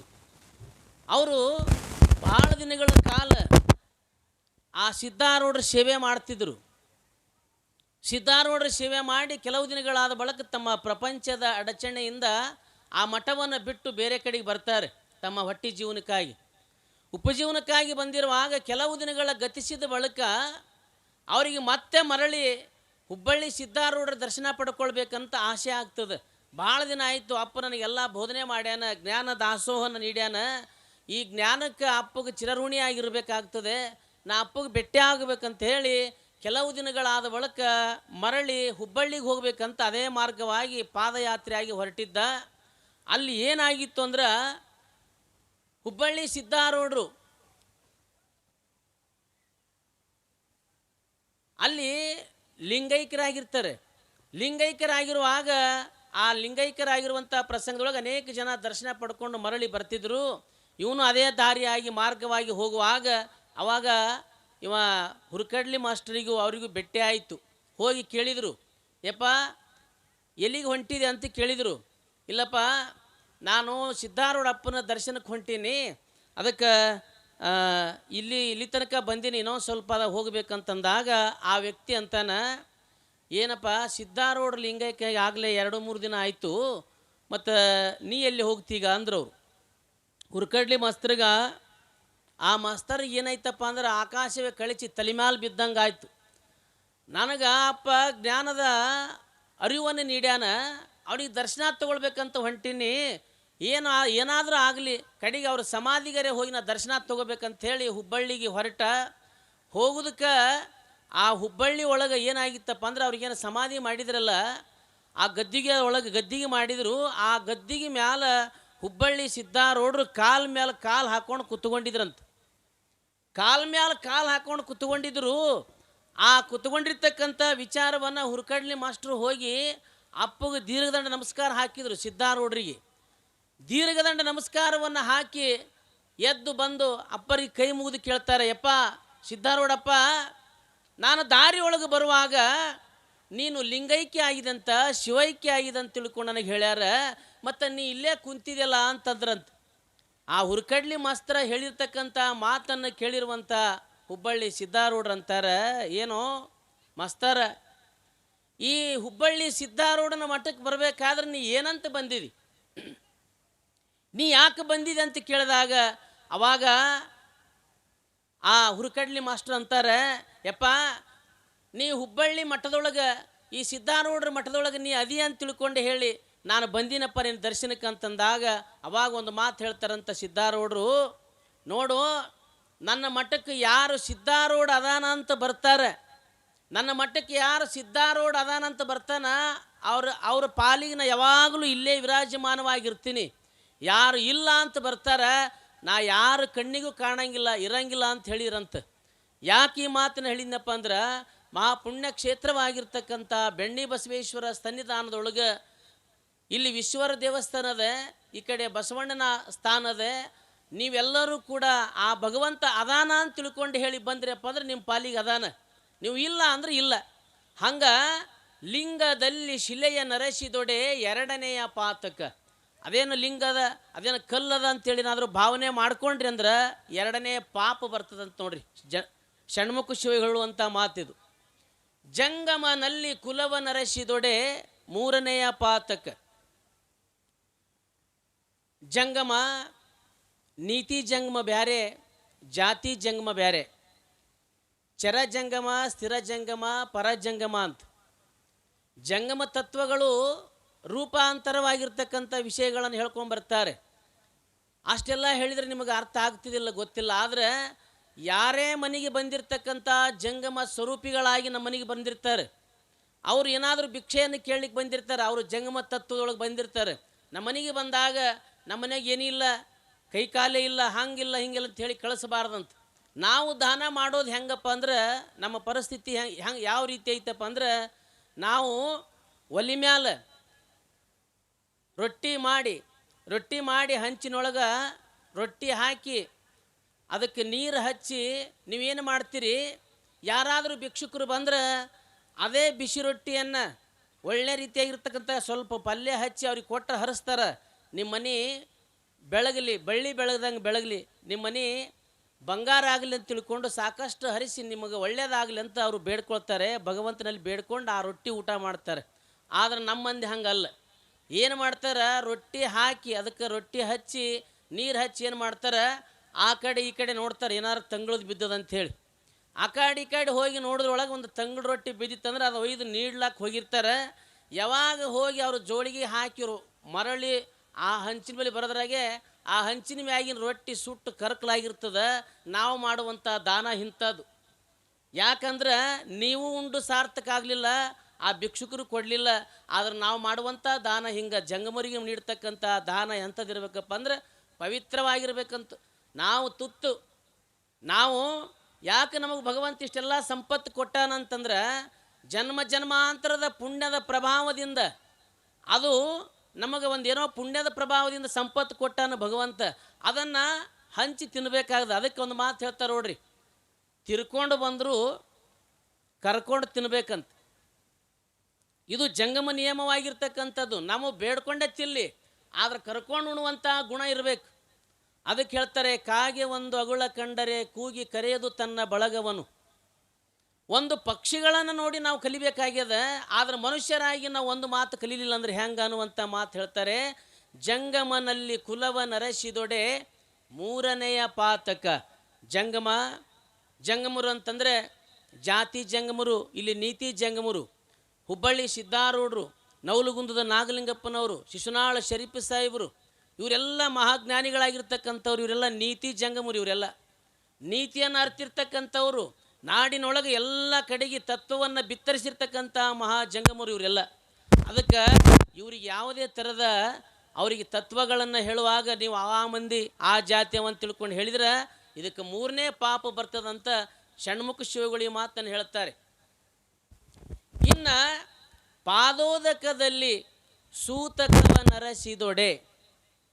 ನೀವು ಮನೆಗೆ ಕರ್ಕೊಂಡು ಹೋಗಿರ್ತಕ್ಕಂಥ ಜಂಗಮರು ಕರ್ಕೊಂಡು ಹೋಗಿ ಅವರೆಲ್ಲ ಮೊದಲಿಗೆ ಬಂದಾಗ ಪಾದಕ್ಕೆ ನೀರು ನೀಡಿ ಒಳ್ಳೆ ಕರ್ಕೊಂಡು ಹೋಗಿ ಗದ್ದಿಗೆ ಹಾಕಿ ಪಾದ ಪೂಜೆಯನ್ನು ಮಾಡಿ, ಬಹಳ ಕ್ರಿಯಾವಂತ ವ್ಯಕ್ತಿಗಳಾಗಿರ್ತಕ್ಕಂಥವ್ರು ಪಾದ ಪೂಜೆ ಮಾಡ್ತಾರೆ. ಆಮೇಲೆ ದಶಪಾದೋದಕ, ಅಂಗುಷ್ಟ ಪಾದೋದಕ ಇವೆಲ್ಲವನ್ನು ಮಾಡಿದ ಬಳಿಕ ಕರ್ಣಪ್ರಸಾದ ತಗೊಂಡು ಒಳ್ಳೆ ರೀತಿಯಾಗಿ ಕರ್ಣ ಖಂಡಿತವನ್ನು ಮಾಡಿ ಆವಾಗ ಆ ಪ್ರಸಾದವನ್ನು ನೀಡ್ತಕ್ಕಂಥ ಇನ್ನೂ ಕೂಡ ಬಹಳ ಜನ ನಮ್ಮ ತಾಯಂದ್ರು ಸಿಗ್ತಾರೆ. ಇನ್ನೂ ಹಳ್ಳಿ ಒಳಗೆ ನಮ್ಮೆಲ್ಲ ಭಕ್ತರು ಅದರಂಥವ್ರು ಕರ್ಣವನ್ನು ತಗೊಳ್ತಕ್ಕಂಥ ಇನ್ನೂ ನಾವು ನೋಡ್ತೀವಿ. ಅಂಥ ಒಂದು ಶಕ್ತಿ ಇರುವಾಗ ಆ ಪಾದೋದಕವನ್ನು ನೀವೇನಾದರೂ ಕೂಡ ಈ ಜನ್ಮ ಪಾವನ ಆಗ್ತದೆ ಅನ್ನೋದನ್ನು ಬಿಟ್ಟು ನಾವೇನಾದರೂ ಏನಂತೀವಪ್ಪ ಅಂತಂದ್ರೆ, ಅದೇನು ಕಾಲು ತೊಳೆದು ನೀರ ಅಂತ ಏನಾದರೂ ನಿಮ್ಮ ಮನಸ್ಸಿನೊಳಗೆ ಬಂತು ಅಂತಂದ್ರೆ ಇದಕ್ಕೆ ಪಾಪ ಬರ್ತದೆ, 4ನೇ ಪಾಪ ಬರ್ತದೆ. ನರದ ಜನ್ಮದೊಳಗೂ ಕೂಡ ನರನಾಗಿ ಈ ಜನ್ಮದೊಳಗೆ ನರಕವಾಗಿ ಉಳಿತಾನೆ ಅನ್ನುವಂಥ ಮಾತನ್ನು ಹೇಳುತ್ತದೆ. ಅದಕ್ಕೆ ಪ್ರಸಾದದಲ್ಲಿ ರುಚಿಯ ನರಸಿದೊಡೆ 5ನೆಯ ಪಾತಕ. ಪ್ರಸಾದ ನೀವೆಲ್ಲ ಮನೆಯೊಳಗೆ ಊಟ ಮಾಡುವಾಗ ಅಂತೀರಿ, ಯಾರಾದರೂ ಊಟ ಮಾಡಂಬರ್ರಿ ಅಂತ ಕರಿತೀರಿ. ಮತ್ತು ಮಠಕ್ಕೆ ಬಂದಾಗ ನೀವೆಲ್ಲರೂ ಏನಂತ ಕರಿತೀರಿ, ಬಹಳ ಪ್ರಸಾದ ತೊಗೊಂಡು ಹೋಗ್ರಿ ಅಂತೀರಿ. ಮನ್ಯಾಗ ಮಾಡೋದು ಅದೇ ಪದಾರ್ಥದಿಂದಲೇ ಮನ್ಯಾಗ ಮಾಡ್ತೀರಿ. ಅದೇ ಪದಾರ್ಥಗಳನ್ನು ಗುಡಿಗೆ ತಂದು ಕೊಟ್ಟಾಗ ಅದನ್ನು ಪ್ರಸಾದ ಮಾಡ್ತೀರಿ. ಮತ್ತು ಮನೆಯೊಳಗೆ ಯಾಕೆ ಊಟ ಅಂದ್ರಿ, ಮತ್ತು ಮಠಕ್ಕೆ ಬಂದಾಗ ಯಾಕೆ ಪ್ರಸಾದ ಅಂದ್ರಿ, ಗುಡಿಗೆ ಬಂದಾಗ ಯಾಕೆ ಪ್ರಸಾದ ಅಂದ್ರಿ ಅಂತಂದ್ರೆ, ಈ ಮಹಾತ್ಮರ ಸನ್ನಿಧಾನಕ್ಕೆ ಬಂದಾಗ ಅವ್ರ ಕೃಪಾ ಕಟಾಕ್ಷದಿಂದ ಪದಾರ್ಥ ಹೋಗಿ ಇಲ್ಲಿ ಪ್ರಸಾದ ಆಗ್ಯದ, ಮನೆಯೊಳಗೆ ಊಟ ಅಂತೀವಿ, ಇಲ್ಲಿ ಪ್ರಸಾದ ಅಂತೀವಿ. ಇಷ್ಟೆಲ್ಲ ಆದ ಬಳಿಕ ಅಂಥ ತತ್ವ ಇರ್ತಕ್ಕಂಥವ್ರು ನಾವು ನೀವುಗಳೆಲ್ಲ ಇನ್ನೂ ಸಿಟ್ಟು ಬಂದಾಗ ಮಕ್ಕಳಿಗೆ ಭಾಳ ಬೈತಿರ್ತೀರಿ. ನೀವೆಲ್ಲ ಏನಂತ ಬೈತೀರಿ? ಸಿಟ್ಟು ಬಂದಾಗ ಮಕ್ಕಳಿಗೆ ಬೈತೀರಿ. ಅಡುಗೆ ಮಾಡಿರಬೇಕು, ಸ್ವಲ್ಪ ಮಕ್ಕಳು ಗದ್ದಲ ಮಾಡ್ತಿರ್ಬೇಕು, ಅವರು ಹೊರಗೆ ಹೋಗ್ಲಿಕ್ಕಪ್ಪ ಅಂದ್ರೆ ನೀವು ಬೈತಿರ್ತೀರಿ. ಕೂಳು ತಿಂದಿರಿ ಹೊರಗೆ ಹೋಗಬಾರ್ದ ಅಂತೀರಿ. ನಿಮ್ಮ ಊರಾಗ ಅಂತೀರಿಲ್ರಿ? ನಿಮ್ಮ ಊರಾಗ ಅಲ್ಲಿಕ್ಕಿಲ್ಲ, ಆ ಕಡೆ ನಮ್ಮ ಕಡೆ ಅಂತಾರೆ ರೀ. ನೀವೇನೆಲ್ಲ ಸಂಸ್ಕಾರವಂತ ಮಂದಿ ಇರ್ಬೋದು. ಆದರೆ ಕೂಳ ಅಂದ್ರೆ ಏನು, ಊಟ ಅಂದ್ರೆ ಏನು, ಪ್ರಸಾದ ಅಂದ್ರೆ ಏನು, ಸ್ವಲ್ಪ ನಾವು ವಿಚಾರ ಮಾಡಬೇಕಾಗ್ಯದ. ಕೂಳ ಅಂದ್ರೆ ನಿಮಗೆಲ್ಲ ಗೊತ್ತಾಗಿರ್ಬೇಕಾಗಲೇ. ಕೂಳ ಅಂತ ಎದಕ್ಕಂತಾರೆ ಗೊತ್ತನ್ರಿ? ಯಾರಾದರೂ ಹೋದ್ರಂದ್ರೆ ಕೈಲಾಸಕ್ಕೆ ಹೋಗಿದ್ರು ಅಂತಂದ್ರೆ ಅವ್ರು ಇರುವಾಗ ಏನೇನು ಊಟ ಮಾಡ್ತಿದ್ರಲ್ಲ ಅವೆಲ್ಲ ಒಯ್ದು 3 ದಿನ ಆದ ಬಳಿಕ ಅವರು ಮುಂದೆ ಇಟ್ಟು ಹೊಳ್ಳಿ ನೋಡ್ಲಾರ್ದಂಗೆ ಬರ್ತಿರಲ್ಲ, ಅದಕ್ಕೇನಂತೀರಿ? ಏನಂತಾರೆ? ಪ್ರಸಾದ ಅಂತೀರಿ, ಕೂಳು ಅಂತೀರಿ. ಆದ್ರೆ ಹಂಗೆ ಅನ್ನಬಾರ್ದು. ನಿಮ್ಮ ಮಕ್ಕಳಿಗೆ ದಿನಾಲು ಕೂಡ ಕೂಳು ತಿಂದು ಹೋಗಬಾರ್ದು ಅಂತ ಅಂತೀರಿ. ಆ ಬಾಯಿ ತಪ್ಪಿನೂ ಕೂಡ ಇಷ್ಟು ದಿನ ತಪ್ಪಿ ಅಂದಿರಲ್ಲ, ಇನ್ನು ಮ್ಯಾಗ ಅನ್ನಬಾಡ್ರಿ. ಅಂಥ ಈ ಸಂಸ್ಕಾರ ಏನು ಕಲಿಸ್ತದ ಈ ಪುರಾಣ ಪ್ರವಚನಗಳಂತಂದ್ರೆ ಸಂಸ್ಕಾರ ಕಲಿಸ್ತದ. ಊಟ ಹೋಗನ್ರಿ ಕಡೆಗೆ. ಆದರೆ ನೀವು ಪ್ರಸಾದ ಮಾಡಂದ್ರೆ ನೀವೇನಾದರೂ ಪುರಾಣಕ್ಕೆ ಬಂದಾಗ ದಿನಾಲು ಕೂಡ ಇನ್ನು ನೀವು ಪ್ರಸಾದ ಮಾಡಬಾರಿ ಅಂತ ನಿಮ್ಮ ಮನ್ಯಾಗ ನೀವು ಅಂದ್ರೆ ಯಾಕೆ ಭಾಳ ಸೂಕ್ಷ್ಮ ಆಗಿದೆಪ್ಪ, ಭಾಳ ಹೊಸತನ ಬಂದದೀಗ ಅಂತ ನಿಮ್ಮ ಮನೆಯೊಳಗೆ ನಿಮ್ಮ ಬಗ್ಗೆದಾಗ ಆಡ್ಕೊತಾರೆ ಅವರು. ಕಲ್ತರು ಜನ ಬಿಡಂಗಿಲ್ಲ. ಹ್ಯಾಂಗಿದ್ರು ಒಂದು ಮಾತಂತದ ಜನ, ಗಡಿಗೆ ಬಾಯಿ ಮುಚ್ಚಬೋದು, ಜನರ ಬಾಯಿ ಮುಚ್ಚೋದಾಗಂಗಿಲ್ಲ. ಹಂಗೆ ಸಂಸ್ಕಾರಭರಿತರಾಗಿರ್ತಕ್ಕಂಥ ನಾವುಗಳೆಲ್ಲ ಅದನ್ನು ತಿಳ್ಕೊಳ್ಬೇಕಾಗ್ಯದ. ಪ್ರಸಾದವನ್ನು ನಾವು ಗುಡಿಗೆ ಬಂದಾಗ ಯಾವ ರೀತಿಯಾಗಿ ಮಾಡ್ತೀವಿ, ಒಳ್ಳೆ ರೀತಿಯಾಗಿ ಚೆಲ್ಲಲಾರ್ದಂಗೆ ಎಲ್ಲ ಪ್ರಸಾದವನ್ನು ಮಾಡಬೇಕು ಅನ್ನುವಂಥದ್ದನ್ನು ಹೇಳ್ತಾರೆ. ಪ್ರಸಾದವನ್ನು ಹೆಂಗೆ ಮಾಡ್ಬೇಕಂದ್ರೆ, ನಿರಂತರವಾಗಿ ಪ್ರಸಾದವನ್ನು ಮಾಡುವಾಗ ಒಂದು ಅಗಳೂ ಕೂಡ ಕೆಳಗೆ ಚೆಲ್ಲಾರ್ದಂಗೆ ಎಲ್ಲ ಪ್ರಸಾದವನ್ನು ಮಾಡಿ ಅದನ್ನೆಲ್ಲ ಕುಡಿದು ಕೈ ತಕ್ಕೊಂಡು ಒಂದು ಹನಿನೂ ಕೂಡ ಕೆಳಗೆ ಬಿಡಂಗಿಲ್ಲ. ಎಲ್ಲವನ್ನು ಹಿಂಗೆ ಕುಡಿದ್ರೆ 12 ವರ್ಷ ನೀವೇನಾದರೂ ಇದು ಕಟ್ಟುಚಾರವನ್ನು ಮಾಡಿದರೆ ನೀವು ಆಡಿರುವಂಥ ಮಾತುಗಳು ಸತ್ಯವಾಗ್ತವೆ. ಯಾಕೆ ಸತ್ಯವಾಗ್ತವಂತಂದ್ರೆ ಇದಕ್ಕಂತ ನೋಡು, ಈಗ ಅಪ್ಪವರು ಮಾತಾಡೋದನ್ನ ನಾವು ಅಂತೀವಿ, ಅಪ್ಪವರು ಪ್ರಸಾದವಾಣಿ ಆದ್ರಿ. ಪ್ರಸಾದವಾಣಿ ಅಂದ್ರೆ ಅವ್ರ ಕ್ರಿಯಾಮೂರ್ತಿಗಳು. ಪ್ರಸಾದವನ್ನು ಯಾವಾಗಲೂ ಕೂಡ ನಮ್ಮ ಏನಾರು ಸ್ವಲ್ಪ ತಿಂದು ಈಗೆಲ್ಲ ಲಗ್ನ ಮುಹೂರ್ತಗಳು ನೋಡ್ತೀವಿ, ದೊಡ್ಡ ಲಗ್ನಗಳದಾಗ ಅವು ನೋಡಿ ತಿನ್ನೋದವು. ಈ ಹಂಪಿಯಲ್ಲೆಲ್ಲ ಕೋತಿಗಳಿರ್ತಾವೆ ನೋಡ್ರಿ, ಒಂದೊಂದು ಜಕ್ಕೊಂಡು ಸ್ವಲ್ಪ ತಿಂದು ಜಾಡ್ಸೇಸಿ ಹೋಗ್ತಾವಲ್ಲ, ಹಂಗೆ ಇವರು ಊಟಕ್ಕೆ ಹೋದಾಗ ಇಷ್ಟಿಟ್ಟು ತಿನ್ನೋದು ಒಗೆದು ಬಿಡೋದು. ಅದಕ್ಕೂ ಅದರೊಳಗೆ ಭಾಳ ಪ್ರೆಸ್ಟೇಜ್ ಬರ್ತಂತ್ರಿ ಇವ್ರು ಪ್ರಸಾದ ತಿನ್ನುವಾಗ. ಇದೆಂಥ ಕರ್ಮ ಇರಬೇಕು ಅಲ್ರಿ. ಎಷ್ಟೋ ನಮ್ಮ ದೇಶದೊಳಗೆ ನಾವು 3 ಹೊತ್ತು ಊಟ ಮಾಡ್ಲಾರ್ದವ್ರು ಭಾಳ ಜನ ಅದಾರ. ಇನ್ನೂ ನಾವು ತಿಳ್ಕೊಬೇಕಾಗ್ಯದ. ನಾವು ಬರೇ ವೈಚಾರಿಕವಾಗಿ ನೋಡ್ತೀವಿ ರೀ, ಹಂಗೆ ಮಾಡ್ತೀವಿ ರೀ, ಬರೀ ಹಿಂಗೆ ನಡೆದದ. ಆದ್ರೆ ನಾವು ಉಣ್ಣುವಂಥ ಪ್ರಸಾದದೊಳಗೆ ಎಷ್ಟು ಮಂದಿ ಕಷ್ಟ ಅದ್ರಿ. ರೈತ ಮುಂಜಾನೆ ಹಿಡಿದು ಸಾಯಂಕಾಲವರೆಗೂ ಬಿಸಿಲೊಳಗೆ ದುಡಿತಾನೆ. ಒಂದು ತುತ್ತು ಪ್ರಸಾದ ನಮ್ಮ ಹೊಟ್ಟಿಗೆ ಬರ್ಬೇಕಂತಂದ್ರೆ, ನಮ್ಮ ಬಾಯಿಗೆ ಬರ್ಬೇಕಂದ್ರೆ ಎಷ್ಟು ಮಂದಿ ಕಷ್ಟಪಡ್ತಾರೆ ರೀ. ಅಂಥ ಪ್ರಸಾದವನ್ನು ಏನೋ ಅದ್ರ ನಿರ್ಭಯವಾಗಿ ಹೆಂಗೆ ಬೇಕು ಹಂಗೆ ಮನಸ್ಸಿಗೆ ಬರ್ಲಂಗೆ ಚೆಲ್ತಾರೆ. ಒಂದು ಲಗ್ನ ಮುಹೂರ್ತಗಳಾದ್ರೆ ನೋಡ್ಬೇಕ್ರಿ, ಹಿಂದೆ ಎಷ್ಟೋ ಬಿದ್ದಿರ್ತದೆ, ರಾಶಿಯಾಗಿ ಚೆಲ್ಲಿರ್ತಾರಂತಂದ್ರೆ ಪ್ರಸಾದ ಮಹಿಮೆ ಅರ್ತಿಲ್ಲ ಅವರು ಅಂತ. ಅದಕ್ಕೆ ಪ್ರಸಾದವನ್ನು ನೀವು ನಿರಂತರವಾಗಿ ಎಲ್ಲವನ್ನು ತಗೊಂಡು ಪ್ರಸಾದವನ್ನು ಕುಡಿದ್ರಿ ಅಂತಂದ್ರೆ ನೀವು 12 ವರ್ಷದೊಳಗೆ ನೀವು ಅಂದಿದ್ದೇ ಆಗ್ತದೆ. ಅದಕ್ಕೆ ಅದು ಪ್ರಸಾದವಾಣಿ ಅಂತ ಕರೀತಾರೆ. ನೀವು ಅಂದಿದ್ದೇ ಆಗ್ತದೆ. ಅದಕ್ಕೆ ಮಹಾತ್ಮರಾಗಿರ್ತಕ್ಕಂಥವ್ರಿಗೆ ಯಾಕೆ ಅವರಿಗೆ ಅವ್ರ ಮಾತುಗಳು ಅಷ್ಟು ಸತ್ಯವಾಗಿ ಆಗ್ತಿದ್ವು ಅಂತಂದ್ರೆ ಅವರು ಮಾಡಿದ ಶಕ್ತಿ, ಅವರು ಮಾಡಿದ ಪೂಜೆ, ಪ್ರಸಾದ ನಿಯಮಗಳು ಹಂಗಿದ್ದು. ಅದಕ್ಕೆ ಅವರಿಗೆ ಅಂದಿದ್ದೇ ಆಗ್ತಿತ್ತು. ಅದಕ್ಕೆ ಪ್ರಸಾದದಲ್ಲಿ ರುಚಿಯ ನರಸಿದೊಡೆ. ನಮ್ಮ ಪ್ರಸಾದಗಳು ಬೇರೆ. ಪ್ರಸಾದ ಹೆಂಗಿರ್ಬೇಕ್ರಿ? ಒಂದೊತ್ತುಂಡವ ಯೋಗಿ, 2 ಹೊತ್ತು ಉಂಡವ ಭೋಗಿ, 3 ಹೊತ್ತು ಉಂಡವ ರೋಗಿ, 4 ಹೊತ್ತು ಉಂಡವ ಹೊತ್ಕೊಂಡು ಹೋಗಿ ಅಂತವನಿಗೆ. ಒಂದೊತ್ತು ಯಾರು ಉಣ್ತಾರ ಅವರು ಯೋಗಿ ಇದ್ದಂಗೆ ಅಂತವ್ರು. ಒಂದೊತ್ತು ಯಾರು ಊಟ ಮಾಡ್ತಾರ ಅವರು ನಿಜವಾದ ಯೋಗಿಗಳು. ಎರಡೊತ್ತು ಯಾರು ಉಣ್ತಾರ ಅವರು ಭೋಗ ಜೀವನದೊಳಗಿರ್ತಕ್ಕಂಥವ್ರು. ಮೂರೊತ್ತು ಉಂಡ್ರ ರೋಗಗಳೇ. ನಾಲ್ಕೊತ್ತು ಉಂಡ್ರೆ ಅವ್ರೇನು ಇಲ್ಲಿ ಇರಂಗಿಲ್ಲ, ಸೀದಾ ತೊಗೊಂಡು ಹೋಗೋದೇ ಅವ್ರನ್ನ. ಹಂಗೆ ಪ್ರಸಾದ ಹಂಗೆ ಆಗಬಾರ್ದು.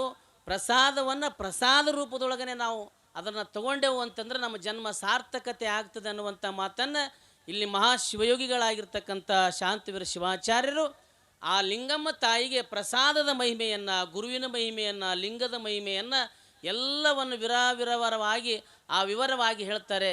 ನೋಡು ತಾಯಿ, ಇದರೊಳಗೆ ಎಲ್ಲವನ್ನು ನೀನು ಪಡ್ಕೊಂಡು ನೀನು ಒಳ್ಳೆ ಜ್ಞಾನಿ ಆಗಬೇಕು ಅನ್ನುವಂಥ ಮಾತುಗಳನ್ನು ಹೇಳುವಾಗ ಯಾಕೆ ಈ ಮಾತನ್ನು ಹೇಳಿದ್ನಪ್ಪ ಅಂದ್ರೆ, ಪ್ರಸಾದದಲ್ಲಿ ರುಚಿಯ ನರಸಿದೊಡೆ ಐದನೆಯ ಪಾತಕ ಇಂತಿ ಪಂಚ ಮಹಾಪಾತಕರ ಕೊನೆಯದಾಗಿರ್ತಕ್ಕಂಥ ಮಾತು.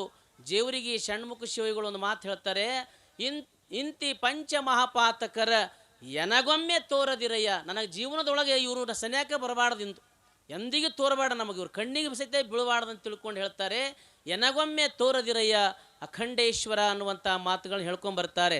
ಅಂಥ ಪರಮ ಪವಿತ್ರವಾಗಿರ್ತಕ್ಕಂಥ ಈ ಪ್ರಸಾದ ಗುರುಲಿಂಗ ಜಂಗಮ ಪಾದೋದಕ ಪ್ರಸಾದ ವಿಭೂತಿ ರುದ್ರಾಕ್ಷಿ ಮಂತ್ರ ಅಂತಕ್ಕಂಥ ಇವೆಲ್ಲವನ್ನು ಹೇಳಬೇಕಂದ್ರೆ ಅಷ್ಟಾವರಣಗಳೇ ಅಂಗಾಗಬೇಕು, ಪಂಚಾಚಾರವೇ ಪ್ರಾಣ, ಷಟಸ್ಥಲವೇ ಆತ್ಮ ಆಗಬೇಕು ಅಂತಂದರೆ ಈ ಒಂದೊಂದು ವಿಷಯಗಳು ಒಂದೊಂದು ದಿನ ಆದ್ರೆ ಮಾತ್ರ ಸಾಧ್ಯ ಆಗ್ತದೆ. ಯಾಕಂದರೆ ಸಮಯ ಕಡಿಮೆ ಇರೋದರಿಂದ ವಿಷಯಗಳನ್ನು ಒತ್ತುವರಿಯಾಗಿ ಅದನ್ನು ಸರಿಯಾದ ರೀತಿಯೊಳಗೆ ಹೇಳಲಿಕ್ಕೆ ಆಗೋದಿಲ್ಲ. ಯಾಕಂದ್ರೆ ನಿಮಗೆ ಒಂದು ಮಾತು ಹೇಳ್ತೀನಿ, ಈ ದೀಕ್ಷೆಯನ್ನು ಪಡ್ಕೊಳ್ಳಿಕ್ಕೆ ನಡೆಯಂಗಿಲ್ಲನ್ರಿ, ಮತ್ತು ಇವೆಲ್ಲ ಪಡ್ಕೊಳ್ಳಿಕ್ಕಂದ್ರೆ ಏನಾಗ್ತದೆ ಅನ್ನುವಂಥ ಮಾತು ನಿಮ್ಮೆಲ್ಲರ ಮನಸ್ಸಿನೊಳಗೆ ಇರ್ತದೆ. ಭಾಳ ಮಂದಿ ಅಂತಾರೆ, ಏನು ರೀ ಲಿಂಗ ಕಟ್ಕೊಂಡ್ರೆ ಏನಾಗ್ತದೆ, ಕಟ್ಕೊಲಿಕ್ಕೆ ನಡೆಯಂಗಿಲ್ಲ ಏನು. ಭಾಳ ಮಂದಿ ಕಟ್ಕೊಂಡಿಲ್ಲ, ಎಲ್ಲಿ ಎಷ್ಟೋ ಮಂದಿ ಕಟ್ಕೊತಾರೆ, ಒಯ್ದು ಗೂಟು ಸಿಗಿ ಹಾಕ್ತಾರೆ. ಏನು ನಿಮ್ಮೂರಾಗ ಇಲ್ಲರಿ, ಮತ್ತು ಆ ಕಡೆ ಎಲ್ಲ ಕಟ್ಕೊಂಡು ಒಯ್ದು ಗೂಟು ಸಿಗಿ ಹಾಕ್ತಾರಂತ. ಆದರೆ ಇಲ್ಲಿ ಉಪದೇಶವನ್ನು ಕೊಡುವಂಥ ವಿಚಾರಗಳು ಮಾಡುವಾಗ ಹೇಳ್ತಾರೆ, ನಿಮಗೆ ಒಂದು ಕತೆ ಹೇಳ್ತೀನಿ ನಿಮಗೆ. ಸಂತ ನಾಮದೇವ ಅಂಥೇಳಿ, ಸಂತ ನಾಮದೇವ ಸಾಕ್ಷಾತ್ ಪಂಡ್ರಾಪುರದ ವಿಠ್ಠಲನ ಶಿಷ್ಯನಾಗಿದ್ದ. ಅಂದ್ರೆ ದಿನಾಲೂ ಕೂಡ ವಿಠ್ಠಲನ ಒಲಿಸಿಕೊಂಡಿದ್ದ. ಒಲಿಸಿಕೊಂಡು ಅವ ಏನಾಗಿದ್ನಪ್ಪ ಅಂತಂದ್ರೆ, ದಿನಾಲೂ ವಿಠ್ಠಲನ ಹತ್ತಿರ ಹೋಗ್ತಿದ್ದ. ಆ ನಿಜ ದರ್ಶನವನ್ನು ಕೊಡ್ತಿದ್ದ ಪಂಡ್ರಾಪುರದ ವಿಠ್ಠಲ. ಅವನಿಗೆ ನಿಜ ದರ್ಶನವನ್ನು ಕೊಟ್ಟು ಅವನಿಗೆ ಮಾತಾಡಿಸ್ತಿದ್ದ. ಏನಪ್ಪ ನಾಮದೇವ, ಏನು ನಡೆದದ, ನಿನ್ನ ಕೆಲಸ ಏನು ಅಂತ ಎಲ್ಲವನ್ನು ಕೇಳ್ತಿದ್ದಂತ ಸರಾಸರವಾಗಿ. ನಮಗೆ ಹೋಗಿದ್ರೆ ದೇವ್ರು ಮಾತಾಡ್ಸಂಗಾರನ್ರಿ? ಯಾರು ಮಾತಾಡ್ಸ್ಯಾರ ನಿಮ್ಗೆ ದೇವ್ರು? ಯಾರ್ರಿ ನಿಮ್ಗೆ ಮಾತಾಡ್ಸ್ಯಾರ? ಆದ್ರೆ ಸಂತ ನಾಮದೇವ್ಗೆ ಪಂಡ್ರಾಪುರದ ವಿಠ್ಠಲ ದಿನಾಲೂ ಕೂಡ ದರ್ಶನ ಕೊಡ್ತಿದ್ದಂತೆ. ದರ್ಶನ ಕೊಟ್ಟಾಗ ಒಂದು ದಿನ ಅಲ್ಲಿ ಅನೇಕ ಸಂತರಾಗಿರ್ತಕ್ಕಂಥವ್ರು, ಜ್ಞಾನೇಶ್ವರಿ ಮಹಾರಾಜರ ಆದಿಯಾಗಿ ಅನೇಕ ಸಂತ ಪರಂಪರೆ ಅಂತ ಬರ್ತದೆ. ಆ ಸಂತರೆಲ್ಲರೂ ಕೂಡಿ ಭಕ್ತ ಘೋರ ಕುಂಬಾರನಾಗಿರ್ತಕ್ಕಂಥವ್ರು ಮನೆಗೆ ಬರ್ತಾರೆ. ಅವರೆಲ್ಲ ಸಂಚಾರಾರ್ಥವಾಗಿ ಹಳ್ಳಿಗೆ ಏಕರಾತ್ರಿಯಾಗಿ ಪಟ್ಟಣಕ್ಕೆ ಪಂಚರಾತ್ರಿಯಾಗಿ ಎಲ್ಲವನ್ನು ಸಂಚಾರ ಮಾಡುತ್ತಾ ಆ ಘೋರ ಕುಂಬಾರನ ಬಹಳ ಬಡವಿರ್ತಾನೆ, ಒಂದು ಸಣ್ಣ ಮನೆ. ಆ ಮನೆಗೆ ಬರುವಾಗ ಅವೆಲ್ಲರೂ ಕೂಡಿ ಅವನ ಮನೆಗೆ ಬರಬೇಕಂತೇಳಿ ಬಂದರು. ಅದರೊಳಗೆ ಸಂತ ನಾಮದೇವನು ಇದ್ದ. ಇವರೆಲ್ಲ ಜ್ಞಾನೇಶ್ವರಿ ಅವರೆಲ್ಲ ಮಹಾರಾಜರು ಸಂತ ಬಳಗ ಏನಪ್ಪ ಅಂದ್ರೆ ಗುರುಮುಟ್ಟಿ ಗುರು ಆಗಿದ್ರು. ಗುರುವಿನ ಕಡೆಯಿಂದ ಉಪದೇಶವನ್ನು ಪಡ್ಕೊಂಡಿದ್ರು, ದೀಕ್ಷಾ ಪಡ್ಕೊಂಡಿದ್ರು, ಮಂತ್ರ ದೀಕ್ಷಾ, ವೇದ ದೀಕ್ಷೆಯನ್ನು ಎಲ್ಲವನ್ನು ಪಡ್ಕೊಂಡು ಗುರುಮುಟ್ಟಿ ಗುರು ಆಗಿರ್ತಕ್ಕಂಥವ್ರು. ಈ ಮಾಂಸಪಿಂಡವನ್ನು ಮಂತ್ರಪಿಂಡವನ್ನಾಗಿ ಮಾಡಿರ್ತಕ್ಕಂಥ ಗುರುನಾಥನನ್ನು ಪಡ್ಕೊಂಡಿದ್ದರು. ಆದರೆ ಅವ್ರಿಗೆ ಯಾವಾಗಲೂ ಕೂಡ ಗುರುದೀಕ್ಷೆಯನ್ನು ಪಡ್ಕೊಂಡವರಿಗೆ ಮುಕ್ತಿ ಅಂತಕ್ಕಂಥದ್ದು ಸಿಗ್ತದೆ. ಆದ್ರೆ ಇಲ್ಲಿ ಸಂತ ನಾಮದೇವಗೆ ದೀಕ್ಷೆ ಆಗಿದ್ದಿಲ್ಲ, ಗುರು ಉಪದೇಶ ಆಗಿದ್ದಿಲ್ಲ ಅವನಿಗೆ. ಆದರೆ ಸದಾವು ಕಾಲ ಪಂಡ್ರಾಪುರದ ವಿಠ್ಠಲ ಅವನು ಕೂಡ ಮಾತಾಡ್ತಿದ್ದ. ಇದು ಹೆಂಗಂತ ನೋಡ್ರಿ, ಅದಕ್ಕೊಂದು ಮಾತು ಹೇಳ್ತಾರೆ, ಹರ ಮುನಿದರೆ ಗುರು ಕಾಯುವ, ಗುರು ಮುನಿದರೆ ಹರ ಕಾಯಂಗಿಲ್ಲ ಅನ್ನುವಂಥ ಮಾತು ಇಲ್ಲಿ ಬರ್ತದೆ. ಅದಕ್ಕೆ ಸಂತ ನಾಮದೇವ